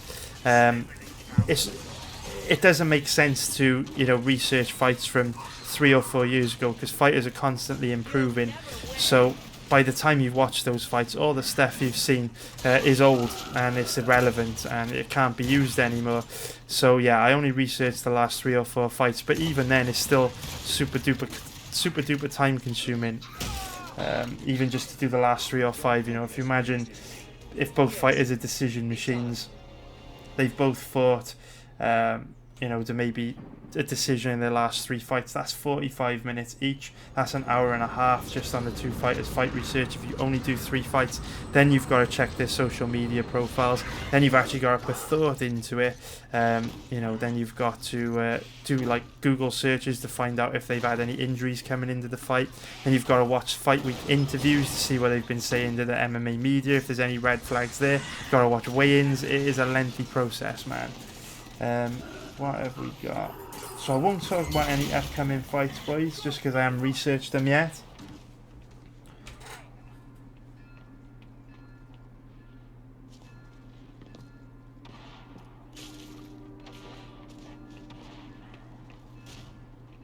Lidosis has said, you the man, Allsop, you the man too, man. Lidosis is one of my elite members. You've been with me for... When did you join, Lee? It was like September, wasn't it? I think. Almost a year. Fucking hell. It's almost a year, dude. Oh my god. That's flown by. That has flown by. I think you joined just after I did the Fight Disciples podcast. It's September now. You've been there a year, dude. That is crazy. But he said, thanks for teaching me everything important in gambling, such as singles, finding value, strong positions, and all the other information. Thanks a lot, Lee. I appreciate it, man. Thank you very much, dude. Ben Hodder has said he won a bankroll on Felder and even he thinks he lost. That's what I mean, man. That's what I mean. At the end of the day, we all win and we all lose, right? There's nothing worse than a person that wins a bet on someone and gets lucky because the judges screwed up. And then they're like, oh, I scored the fight for Felder though. There's nothing worse than guys like that. So shout out to you, man, for being honest and balanced, because having that open-mindedness is strength as well. You can see the truth for what it really is. You're not biased just because you had money on Felder. You don't let your Felder bet affect your judgment. You actually see the fight for what it is. So shout out to you, man.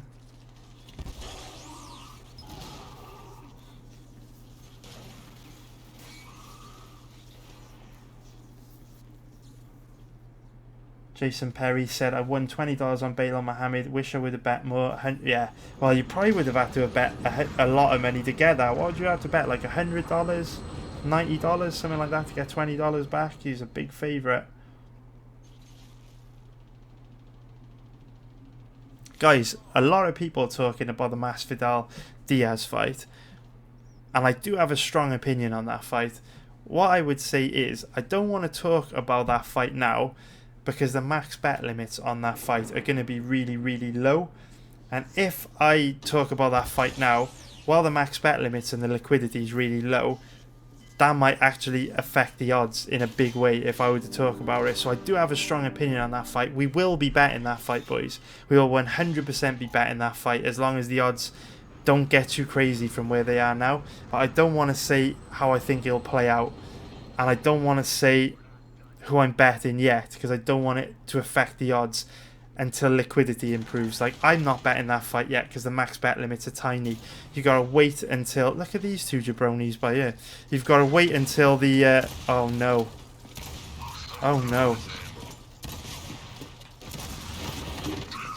you've got to wait until closer to the time of the fight, and then the max bet limits will be picked up. Oh my god, that was my team. I thought I was COG again.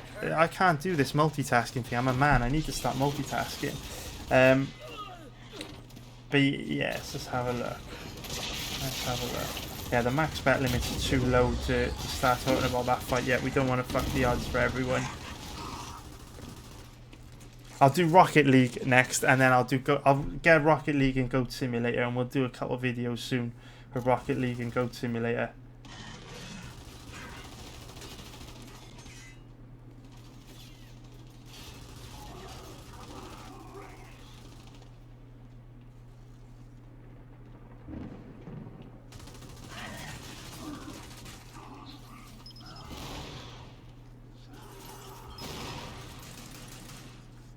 Take a look.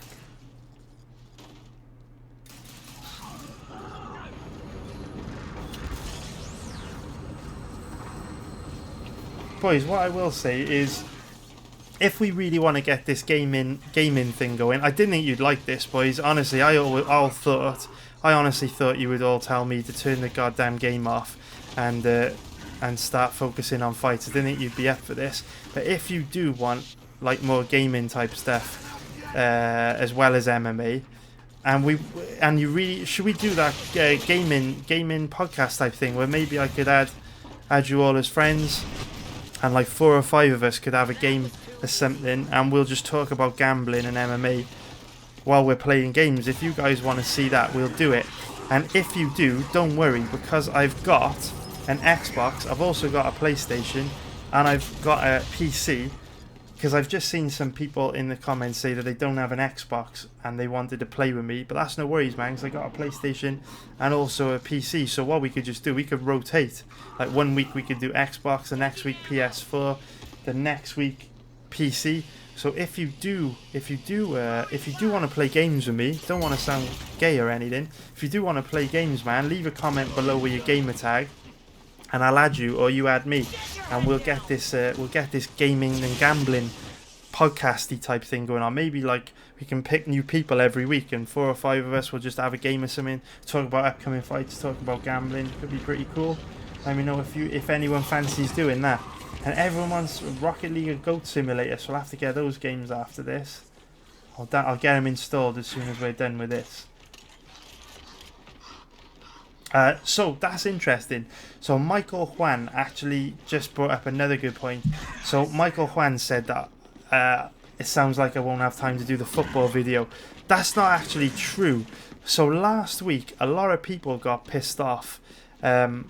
Because I put that video out about Khabib making weight and I didn't put the breakdown video out, and they assumed that it was kind of a situation where I was putting out one video and not the other. But I promise you guys, that is not true. It takes not much time at all to do the I wonder if I can show you actually. I'll show you guys just so you can see where I'm coming from, right? I'll show you guys. So I got my iPad here, right? So I use my iPad for research. So if we jump into here, please don't, when you see me put football videos out and I put like an extra video out about something like this one or like Khabib, don't think it's taking time away. Don't think it's taking time away from the breakdown videos, because it's not. So I'll give you an example. I'll give you an example right here. Let's take a look. Boom. Alright. Let's take a look. So, when I do a football video, when I just do one football video, the way I basically do my videos is I'll talk to you and I'll have my iPad set up by here out of shot with notes on it. Basically, I storyboard every breakdown. And it looks like that, right? I storyboard every breakdown. So this is the storyboard for one of my football videos. Not that big, right? Just a couple pages, yeah? Not that big. That's my storyboard for football video. This is my storyboard for a goddamn MMA video. This is one MMA fight. This is Colby Covington against Robbie Lawler. Just one fight. Yeah? That's one. Go into another one. 2. Yeah? Claudio Silva, 3. Look at this one. 4. You know, and they get way bigger than this. If we look at, say, like a complex fight, for example, Edgar Holloway, right? This is a complex fight to talk about. Look at this. All these notes just on one fight. Yeah, we're still going. There's complex fights. All storyboarders. Let's look at another one. What's another complex fight? I'm guessing Greg Hardy, Juan Adams. Was that a complex fight? Look at all these notes, boys. Right, just on one fight. Yeah, I'm still scrolling. Still scrolling. So imagine if you have, 2 or 3 or 4 fights like that in one video. The amount of time it takes me to write all this behind the scenes. The amount of time it takes me to plan all this out compared to just one tiny little page for a football video. So I will absolutely have time to put a Premier League video out this week, because it doesn't take that much time. You can do some light research, storyboard it, make some notes, bang, videos out within like an hour. To do a breakdown video for the UFC, completely different ball game. So I'm glad that Lex Lakes or whoever the fuck his name is that was criticising me, saying that I'm a scammer and I'm only doing these videos to make money and I don't care about people, I keep letting you down, I don't put enough content out. Have a look at the prep work, bro. The prep work that goes into these videos. They're just one fight, yeah? takes a very, very long time to plan the videos. It takes just as much time to write and plan and research as it does to record. In fact, it takes a hell of a lot longer. So yeah, we'll have time to do the football video this week, but don't think it's instead of a breakdown video. Don't think it's at the expense of YouTube.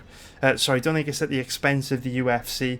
It isn't. It doesn't take barely any time to do a football video. It's a fucking graft to do an MMA video. So JC has asked, did you make many mistakes when you first started gambling? Personally bet on rugby the most. I'm still pretty new to it, but doing well. Got any good tips for someone who's pretty new to this? Yeah, man. Like I said a bit earlier on, I didn't start betting on sports until after I'd been playing online poker for years. Bet a little, like dipped my toe into football betting, but like nothing serious at all. Didn't take it serious. For a long time actually, and I just basically played online poker and got destroyed for a very long time. And what's really weird about that is, like, it's a very big topic to get into, and it's probably not a good time to get into it because it's like almost 3 a.m. But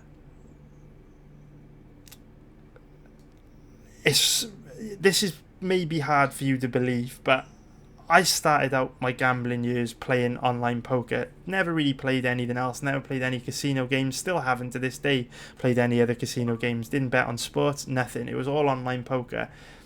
And I'm not winding you boys up now. Again, I'll look you dead in the eye. I'll put the control pad down. I'll look you dead in the eye. Get all the lie detectors, the body language experts, the people that think I'm a scammer, whatever. I will look you right in the eye and I will tell you, as soon as I stopped playing online poker and started betting on sports, I immediately became profitable, like instantly. It was like easy. It was like a cakewalk. I couldn't believe how much easier it was to make money betting on sports than it was on poker. It was fucking easy, like really, really easy. And I think it was easy because online poker is so brutal that it kind of trains your brain to be an absolute weapon when it comes to sports betting. So to go back to your question, the mistakes I made when it came to sports betting didn't really make that many mistakes. I literally hit the ground running and was crushing it from day one, because all the usual mistakes people would make when they begin betting on sports, I'd kind of got out my system making those mistakes in poker. So things like, when you play poker, you learn about bankroll management. You learn not to ever have too much of your money on the table at any one time. You realise that generally speaking, when you're playing poker, the more hands you play, the more chance you've got of losing. So keeping it tight is a pretty good strategy. All the best poker players in the world will teach you that, tight and aggressive is probably the optimum strategy for poker. With the way blinds move up and the way you're supposed to play a deep stack, teaches you to use compound interest to manage a bankroll by complete accident. So I didn't really fall into the pitfalls of a lot of people, because poker beat them out of me, because poker's so brutal that if you don't learn, you will just lose a disgusting amount of money in a short space of time, because it's an absolutely filthy game where you will bleed money very quickly. So that's what I would say about that, man. Not really any tips other than it's just all the usual stuff, Keep it tight. Only place 1 or 2 bets per event. Don't bet parlays. Don't bet accumulators. Don't bet prop bets. Don't put too much of your money on the table at any one time. Understand that most of the odds on a sporting event will be accurate. So if you're placing a lot of bets, you are probably putting your money in weak positions. You are probably doing what the bookie wants you to do. Try and find those strong positions, those inaccuracies, those areas where you do have an edge, and when you find those areas, go big and hard and aggressive, and you're much better off placing one big aggressive bet per event than lots of smaller events, which will introduce a lot more variance and slow down your compounded growth. Nino Jambrovich has asked, do you have Instagram? I do, mate. I'm on my 4th Instagram account, because it's actually against their terms of service to talk about gambling. So I keep getting banned. But if you want to follow me, it's Chris Allsop Invest is the handle. And on Facebook, my name is Chris Allsop. Oh, nice little kill there. Nice little kill. I'll get this guy as well. Boom. Loving it. Right, next question. I'm in a good position here. Now I'm going to have to die while I look for a new question. Yeah, Rocket League and Goat Simulator definitely coming up next. Let's take a look. Right, let's take a look. What have we got next?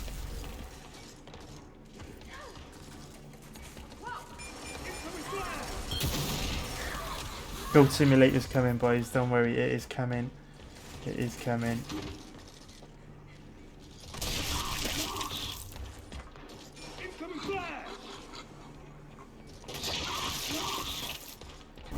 Let's take a look. Oh, I'm missing so many comments. I really appreciate the comments, boys. I'm sorry I'm missing them. I really am sorry I'm missing them. YouTube is a goddamn nightmare for reading comments. I'm not done yet.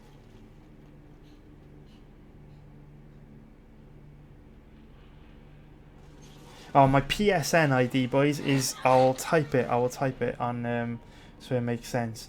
It is C-Allsop. So if where can I type it? I'll type it here. So if we just swish, so my PSN ID, it looks like this: C-Allsop.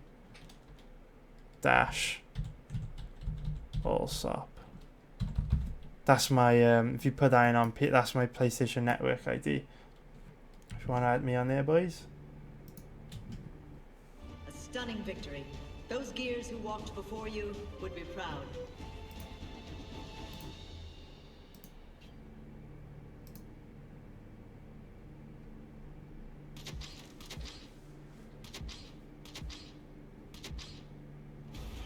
I'm ready for him.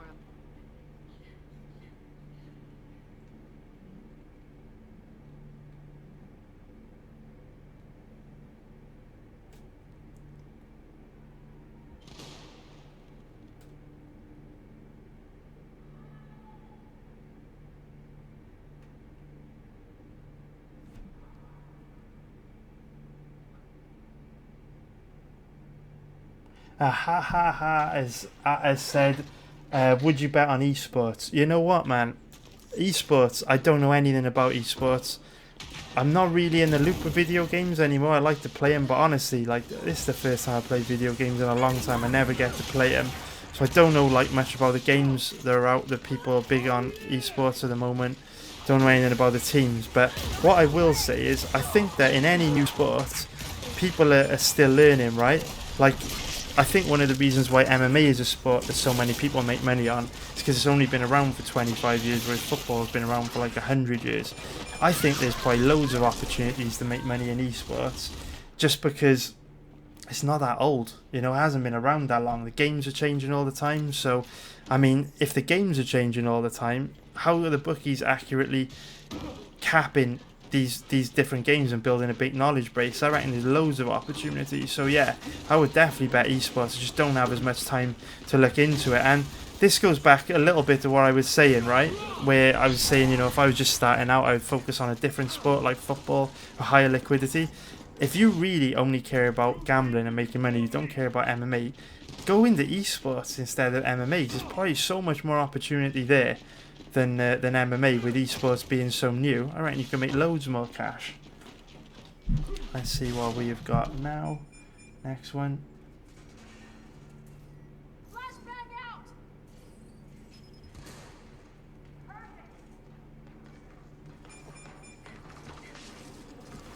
Irish brother has asked what site I use for researching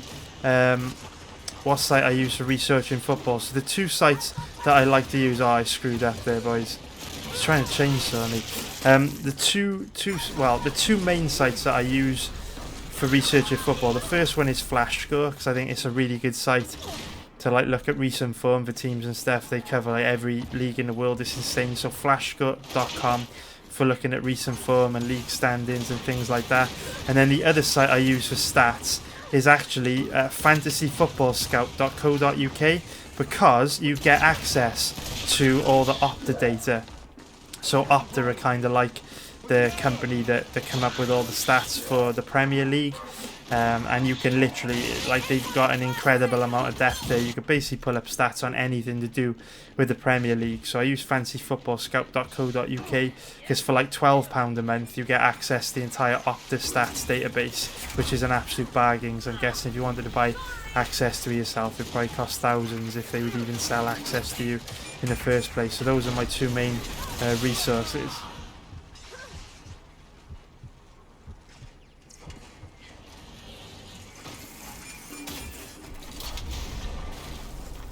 Oh, okay, so Rodrigo, man, I'm sorry for the misunderstanding, mate. So Rodrigo wants me to cover Krut versus Sirkinov, Krylov versus Glover, and Duffy versus Hughes. Definitely get two of those ones in tomorrow's video. I'm going to do Gaethje Cerrone, Vettori Sanchez, and I'll research Duffy against Hughes and one of the others tomorrow for sure, man.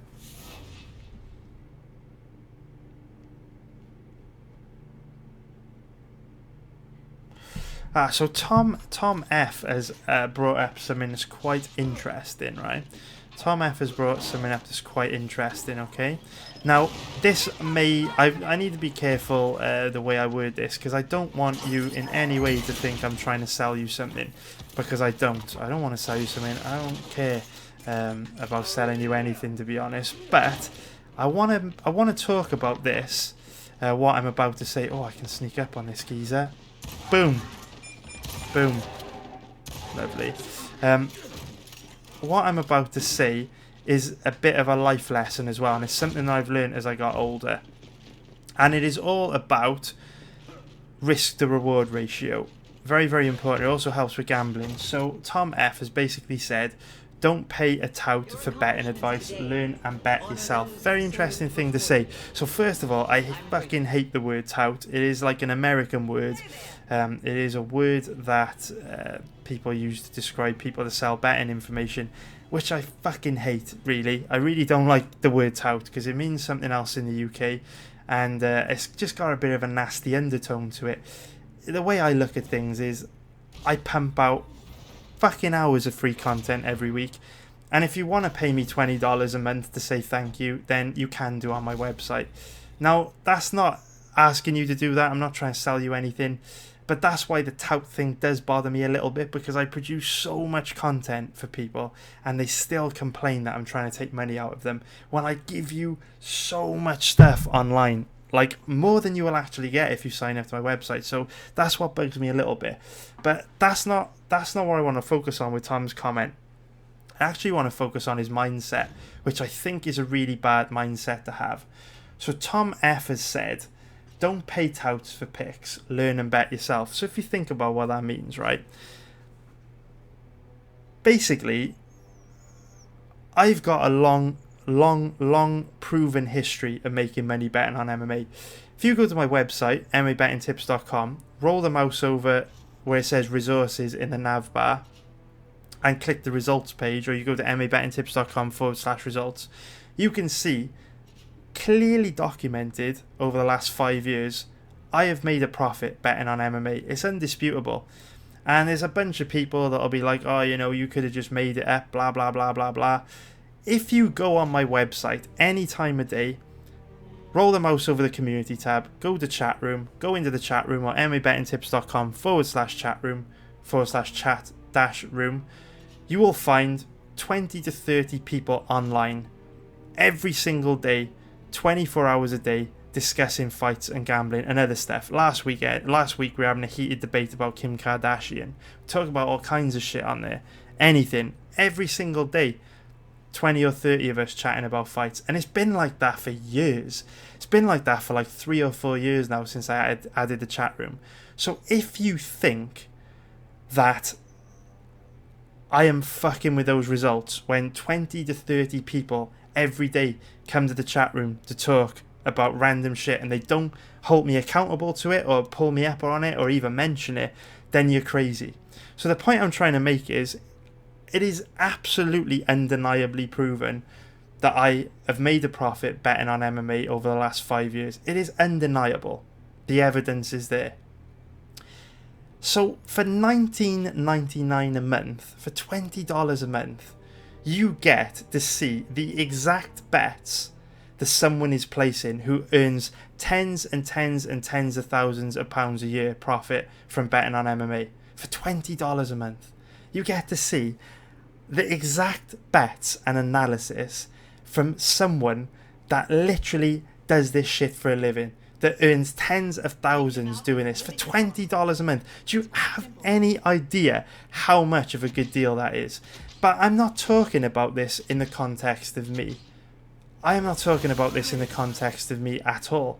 I am completely irrelevant. I am more bothered that you have this mindset, because it's a really closed mindset to be in. If I could pay professional gamblers that specialised in all the other sports $2,000 a month, I would do it. If I could find someone in NFL, football, tennis, cricket, rugby, boxing, darts, if I could find people in those sports that were profitable, that had a record like I did, I would pay them thousands a month, because you'd be getting all their experience, all their knowledge, all their work for basically $2,000 and earning all the profit from it. Think about that now.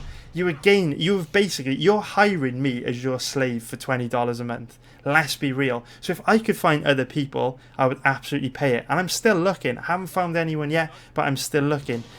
And that brings me on to my next point. It's a risk to reward thing, right? Life is all about working smarter, not harder. Why would you want to learn to bet yourself and try and do it yourself when I sit at my desk, bust my ass, and do it for you? When I am the one who has lost thousands and thousands and thousands playing poker and experimented with hundreds of different styles of gambling on MMA and made hundreds of different mistakes and gone through the pain and the blood and the sweat and the tears of doing this for a living and learning from mistakes and tweaking and tweaking and tweaking and tweaking to get to this point in time where I can actually earn a living from doing it for $20 a month. That seems like an amazing deal, and I don't want to make this about me, because the point I'm trying to make is, if ever in life you get an opportunity to pay a small amount of money or any amount of money and get a big upside, you should fucking take it. So for example, Ray Dalio's book that I tell everyone to buy, it costs like £15. For £15 you get the wisdom of a billionaire. His entire life's wisdom for £15. Like, that's a fucking incredible deal. Last year, or towards the end of last year, I paid €1,700 for a technical analysis training course from someone that worked as a full-time stockbroker on Wall Street, because I want to learn technical analysis to start trading crypto, stock, shares, that kind of thing. Now, some people are like, it's different mindsets, right? Some people would be like, €1,700, that's super expensive, I'm about to die, bang. €1,700, that's a lot of money, like, that's crazy expensive, like, I'm not paying that, I'm just going to go online and learn it myself. That's such a dumb mindset, because in my opinion, you can pay €1,700 and absorb the entire life's experience of someone that traded stocks and shares in Wall Street for a living. That's a small price to pay for such an amazing amount of knowledge. I'll give you guys another example. Check this out. I don't know if you guys have heard of this website. I'm absolutely in love with this website at the moment. I don't have much time to actually use this website, but there's this website, masterclass.com, where basically you can pay £200 a year and learn from absolute beasts in their field about different kinds of things. So Daniel Negreanu's got a massive fucking huge course, a 38 chapter course on how to play poker. You know, you can learn how to play poker from Phil Ivey, learn about magic from Penn and Teller, learn acting from Natalie Portman, how to produce music from Timbaland, learn how to cook from Gordon Ramsay, learn how to play guitar by Carlos Santana, learn how to act from Samuel motherfucking Jackson, learn how comedy from Steve Martin, learn how to play basketball from Stephen Curry. I don't need to go on, but the point I'm trying to make is, for £200 a year, you can absorb this absolute fucking priceless information. But some people will be like, nah, I ain't paying that, bro. I ain't paying that. Why should I pay that? I'm not paying that. I'll just learn it for free, or it's a scam. or it's just such a close-minded dumb. It's such a close-minded dumb mindset. So I don't care about my website. I really don't care what you think of it, what you think of me. But I do think if you have got someone in any aspect of life that makes money, and they're an expert, and they're going to teach you or share with you exactly how they make money for just $20 a month, you should fucking rip their arm off and take that deal all day long. And that's why I love sites like Masterclass, because for the first time ever, you can learn from absolute geniuses and beasts in their field for a really, really, really small price.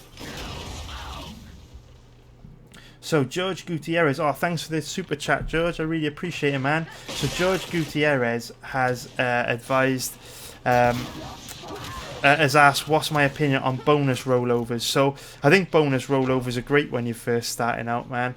Bonus rollovers are a really good way to grow your bankroll when you're first starting out, because obviously, you know, you can deposit like $25 into a betting account and get $50 to play with. When I first started out, betting on MMA, I actually used bonuses to accelerate my bankroll, so I can share with you a little bit about the strategy that I did. So I don't think they offer it anymore, but when I first started out, Bet365 offered this promotion where if you deposited £200, you got £200 free to play with. So like if you deposited £200, you'd actually end up with £400 to play with. Obviously you've got to like stake a certain amount before you can withdraw it. Like you've got to stake that amount like 10 times or something before you can withdraw, that kind of thing. They all have bonus rollover criteria, but the point I'm trying to make is a really good boost to the bankroll, because what I did back in those early days was I just worked placing all my bets on Bet365 until I'd unlocked all the criteria, reached the rollover requirements. Then I'd withdraw, move all my money over to Paddy Power, take advantage of their bonus. Then once I'd worked it off, withdraw, go over to William Hill, then do the same, rinse, repeat over and over again. And that's basically what I did to kickstart my bankroll. So why did I just do that? So yeah, definitely recommended using bonuses and shit like that to give your bankroll a boost. So let's have a look. Any more comments?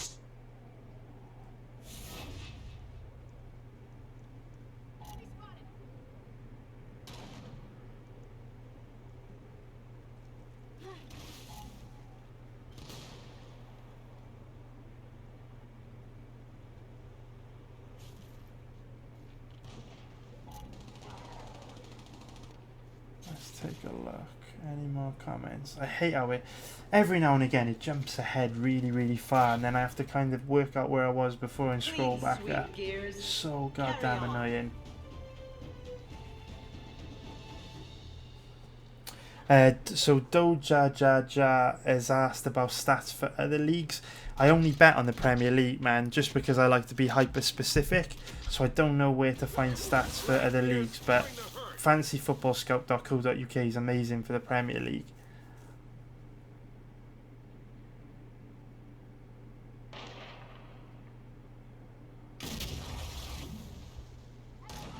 So Ben Hodder has asked if I put much thought into other promotions. Definitely, mate. I put just as much thought into other promotions as I do UFC. This is what got me into trouble. Obviously, I took a lot of shit off people last week for not putting out the part 3 breakdown video for UFC 242, and the reason why I didn't have time to put it out was because I was balls deep in Bellator research. And another one of the reasons why I didn't have time to put that video out was because that card was fucking huge.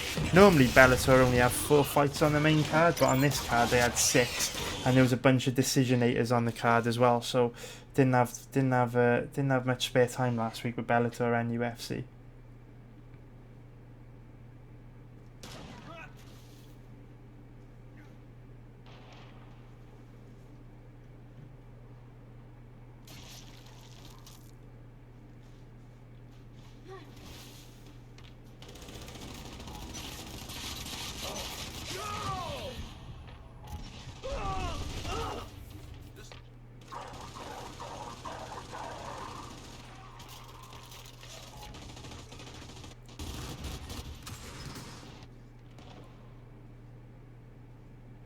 Let's see if we got any more questions. Just scrolling through, boys. Sorry about this.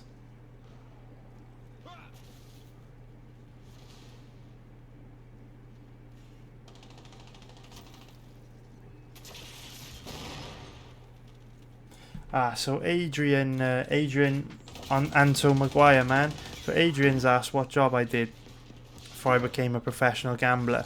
And I actually like telling this story because people have visions of professional gamblers that like drive fucking Lamborghinis and live in big houses with swimming pools and date girls that look like Margot Robbie and walk into casinos and betting shops with bags full of cash and bet millions of pounds on shit. And life's not like that at all, man.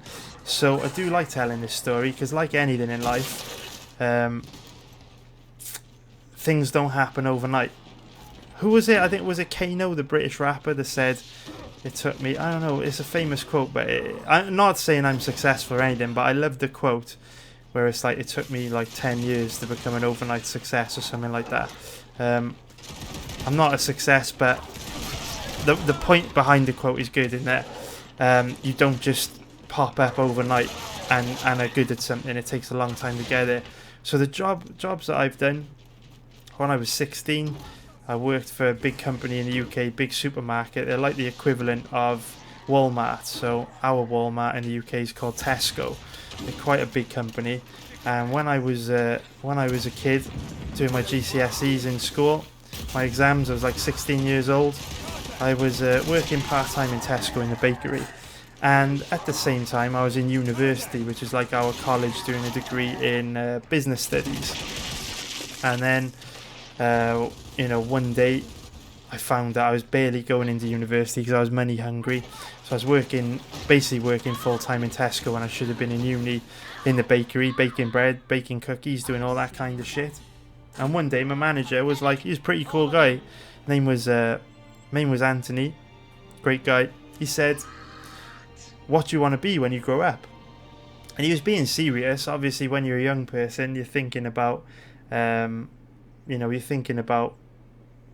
what job you want to do, right? So back then I wanted to be just like a manager in a business, just like any old manager, like manager in a shop. Just wanted to manage people, because the way I always looked at it was, managers must get paid a lot, right? Because they're in charge of people. Not that I particularly wanted to be in charge of people, but I was like, I want to be a manager because they'll probably get paid good money. So he was like, so basically you're going to uni, but you want to be a manager. Why don't you just become a manager here? And then you don't have to go to uni. You can just like start working, making money, blah, blah, blah. So then, long story short, I was like, yeah, fuck it. Dropped out of uni and became a manager in Tesco for a long time. Worked as a manager for a good few years and then basically just worked my way up through the company. Did loads of jobs. I was a trainer. So, like those awkward dudes in like big businesses that stand up in front of a projector all day and like present shit and train people on how to use computer systems and that, like newbies, and do inductions. I did all that. What else did I do? Then I worked into a communications job, which is basically designing like graphics and videos for Tesco, which is quite a cool job. I enjoyed that. I did that for quite a while as well. I am older than I look. I'm like 35, so that's why this seems like a lot of jobs, but it's not over the last 20 years. So then I worked in comms, but when we were working in comms, kind of became a thing where like they wanted to start producing more video content. Like when I first started, the information and the content we used to produce was like graphics and images and emails and written content. And then slowly, like as video production became more affordable, they wanted more and more videos produced. So I was in charge of like setting up the video production. It's not a department, but I guess like video production, is it team? Just kind of like I was in charge of doing like the video production in the part of Tesco that I worked in, as well as my other day jobs. And then it just grew from there. I'd ended up getting to the point where my job was just producing videos for Tesco. I used to travel around the country producing like, I guess, mini documentaries for Tesco to play internally. So it's a massive company, right? So Tesco have got like banks. They give people mortgages, credit cards. They also deliver their groceries to their home. They've got shops, they've got mobile phone networks, they've got everything. And if you worked in, say, a shop, you wouldn't necessarily know what it was like to work in Tesco Bank, right? So what I used to do, take all my camera equipment, travel up to wherever, you know, Tesco Bank are based. For anyone that cares, they're based in Glasgow, and I would shoot like a mini 10-20 minute documentary on what it's like to work in Tesco Bank, and then other areas of Tesco would be able to see that video and then kind of know what it's like in different parts of the business. That was my job. And then what happened was I hated it. I absolutely fucking hated it, because I'm really passionate about creating cool shit. Like, it is actually my dream to just travel the world making documentaries. I don't actually enjoy gambling that much, don't actually enjoy MMA that much. I want to travel the world, make documentaries, but it's hard. It's really hard. Very hard to get the obviously the financial backing to do it. But that's what I want to do. I want to travel the world and make documentaries. But the real cool thing about my job in Tesco was I basically became a one-man band. I didn't have a manager, didn't have anyone to report into, didn't have anyone telling me what to do, didn't have anyone breathing down my throat. All that would happen was I would get called into a meeting when an area of the business wanted to make a video, and they would say, we want you to make a video on something, and then they would say, you know, what's it going to take to do? And I would tell them, and then we would kind of go back and forth and agree on it or not in terms of cost, equipment, that kind of thing. And then I would basically say, when do you want it done for? And they would tell me when they would want it done for, and then I would go do it. And the real cool thing about this was, and it's going to sound really bad, but I was my own boss, so I could basically do whatever I want, as bad as that sounds. So as well as, you know, shooting these documentaries and making these videos, can't actually believe I'm saying this, but I also had a lot of downtime, shall we say, because there were times throughout the year where there were no videos to be made. You know, Tesco's a massive company in the UK, and Christmas is a time of year where everyone in the business is super busy because they're just focused on selling shit in the shops. So a guy like me would be super quiet from like November till, say, January, 3 months a year, when the rest of the business focusing on getting ready for the Christmas busy holiday season. And yeah, it just got to the point where I ended up getting quite a lot of free time in my job, because the business was starting to close down. The area, obviously Tesco's still going, but the area of the business I worked in the head offices, was starting to slow down and ramp down, and it started to get really, really quiet. Nice kill. Starting to get really, really quiet. So as time went on and they started to strip back more areas of this business, I started having less and less and less work to do, which enabled me to spend more and more and more time doing fight research and learning my craft and honing my skills. And then it got to the point where I was earning almost as much from gambling on MMA as I was from my day job. So it was like, that's pretty sweet. And I just kept going, and it got to a point where I was earning slightly more from gambling than I was from my day job. It was a pretty well paid job. I was like, this is pretty cool. And then it got to the point where I was earning a lot more from gambling than I was from my day job. And this was a dangerous stage for me, because it got to the point where I didn't give a fuck what happened. Because if I would have got fired, I didn't care. Like, I was earning more from gambling. I cared more about gambling than my job. So I would do my job, absolutely no problem doing my job. But I would research tons of fights while I was in work, because if I got fired, I didn't care. I was like basically a pro gambler at that point. But what ended up happening about 4 years ago now, like I say, they were slowly phasing out the area of the business I worked in. They were deciding that it would be more cost effective to outsource shit. So I ended up getting made redundant. So I ended up getting like a lump sum payment, because I worked for Tesco for like 15 years. Ended up getting a lot of money in a lump sum payment. So then I was just like, you know what? Maybe I can make this this gambling thing like full time, because it's one of those things where even when you're earning more money from gambling than your day job, you don't actually believe you are. It's kind of like it feels too good to be true. Because it's one of those things, it's like the dream job, right? You always think that you're going to get found out. You always think the bubble's going to burst. You always think like you'll wake up one morning and it's like you just will stop winning bets because you were fluky or it was beginner's luck or something. So I always had doubt in my mind in every aspect of life. You know, you'll always have self-doubt when you'll think people don't like you, or you're no good at something, or you know girls won't find you attractive, whatever it is. I was dead nervous because this was my dream job and I never thought I'd actually be able to pull it off, and I fucking did at one point, and I'm still pulling it off to this day. Another kill? Oh, he ran away. But yeah, pulled it off.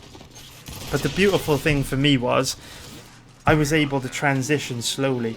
So I think it's very difficult if you're working a full-time job and you're working really hard, you know, 9 to 5, Monday to Friday, working 8, 9, 10 hours a day. It's hard to find the time to put the research and the work you need into becoming a professional gambler. But I had the luxury of having a full-time job, which gave me a lot of flexibility, so I could transition over into being a pro gambler. And then again, I got really lucky because when I got made redundant, or basically laid off with a settlement payment, the entire business got shut down. It wasn't just me for being shit at my job. Like hundreds of people, actually I think it was about 2,000 people got laid off from the area of the business that I worked in. I had a lump sum payment, a lot of money, which is basically like a year's salary, which meant that I could gamble for that year just to see how I did, to see if things worked out, without worrying about paying my bills and stuff and being worried about money, because I had a year's salary as a settlement payment to fall back on. And the beautiful thing happened that obviously when you've got a full-time job, you can't focus 100% on gambling, because I have still got a job to do. I've got to be answering emails, I've got to be going to meetings, got to be replying to Skype messages, link messages, I've got to be going out and shooting these videos, I've got to be traveling all around the country shooting these videos and spending loads of time editing these videos, right? But the beauty is, when you make money basically doing it part-time, it's cool. But then when you've actually got the time to focus full-time, I found my profits just went like they really did improve dramatically. I've never looked back, man. So I've been doing it ever since, for like the last 4 years now. It's all good. So that's what I did. I was a video producer, content creator, like documentary maker for internal documentaries. It was a really cool job, and my manager's super cool. She was amazing. That was the reason why it was amazing. I said I didn't have a manager, which I kind of didn't, but I kind of did. I kind of did have a manager, but then I'd like hear from her, like legitimately hear from her like once a month. Like I'd have like a meeting with her once a month, and I wouldn't hear from her again for the rest of the month. She would like completely leave me to do whatever I needed to do or wanted to do. So I guess on paper I had a manager, but not really, not in the traditional sense. Cool fucking job, cool manager, and I got lucky. It was like the perfect storm. It all worked out for me.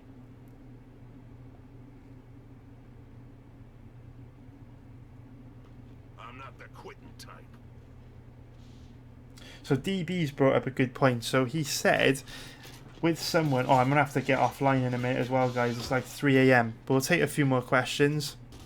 DB said, with someone as good as at gambling as I am, wouldn't it be better for me just to do 5 bets per card rather than 3 or 4? And that's a big mistake that people make. Just like in online poker, generally speaking, the looser you get, and the more bets you place, the harder it actually becomes to make money, because your edge goes down. You know, if you really think about it,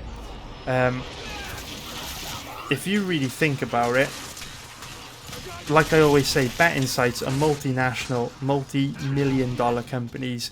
It is their job to bait you into making bad betting decisions. So the odds on the majority of fights are going to be accurate, because they will have set the opening lines accurate, and the public wouldn't have moved them in any other way. Occasionally it happens, but not very often. So I actually think when you place more bets, you don't become more profitable. It's just like in poker. If you start trying to play every hand, you can get yourself into a lot of trouble. So it's actually the opposite. Less bets is better, no matter how good you are. So what I will do, guys, I think that is going to be it for this video, boys. I hope you enjoyed it. It was a long one.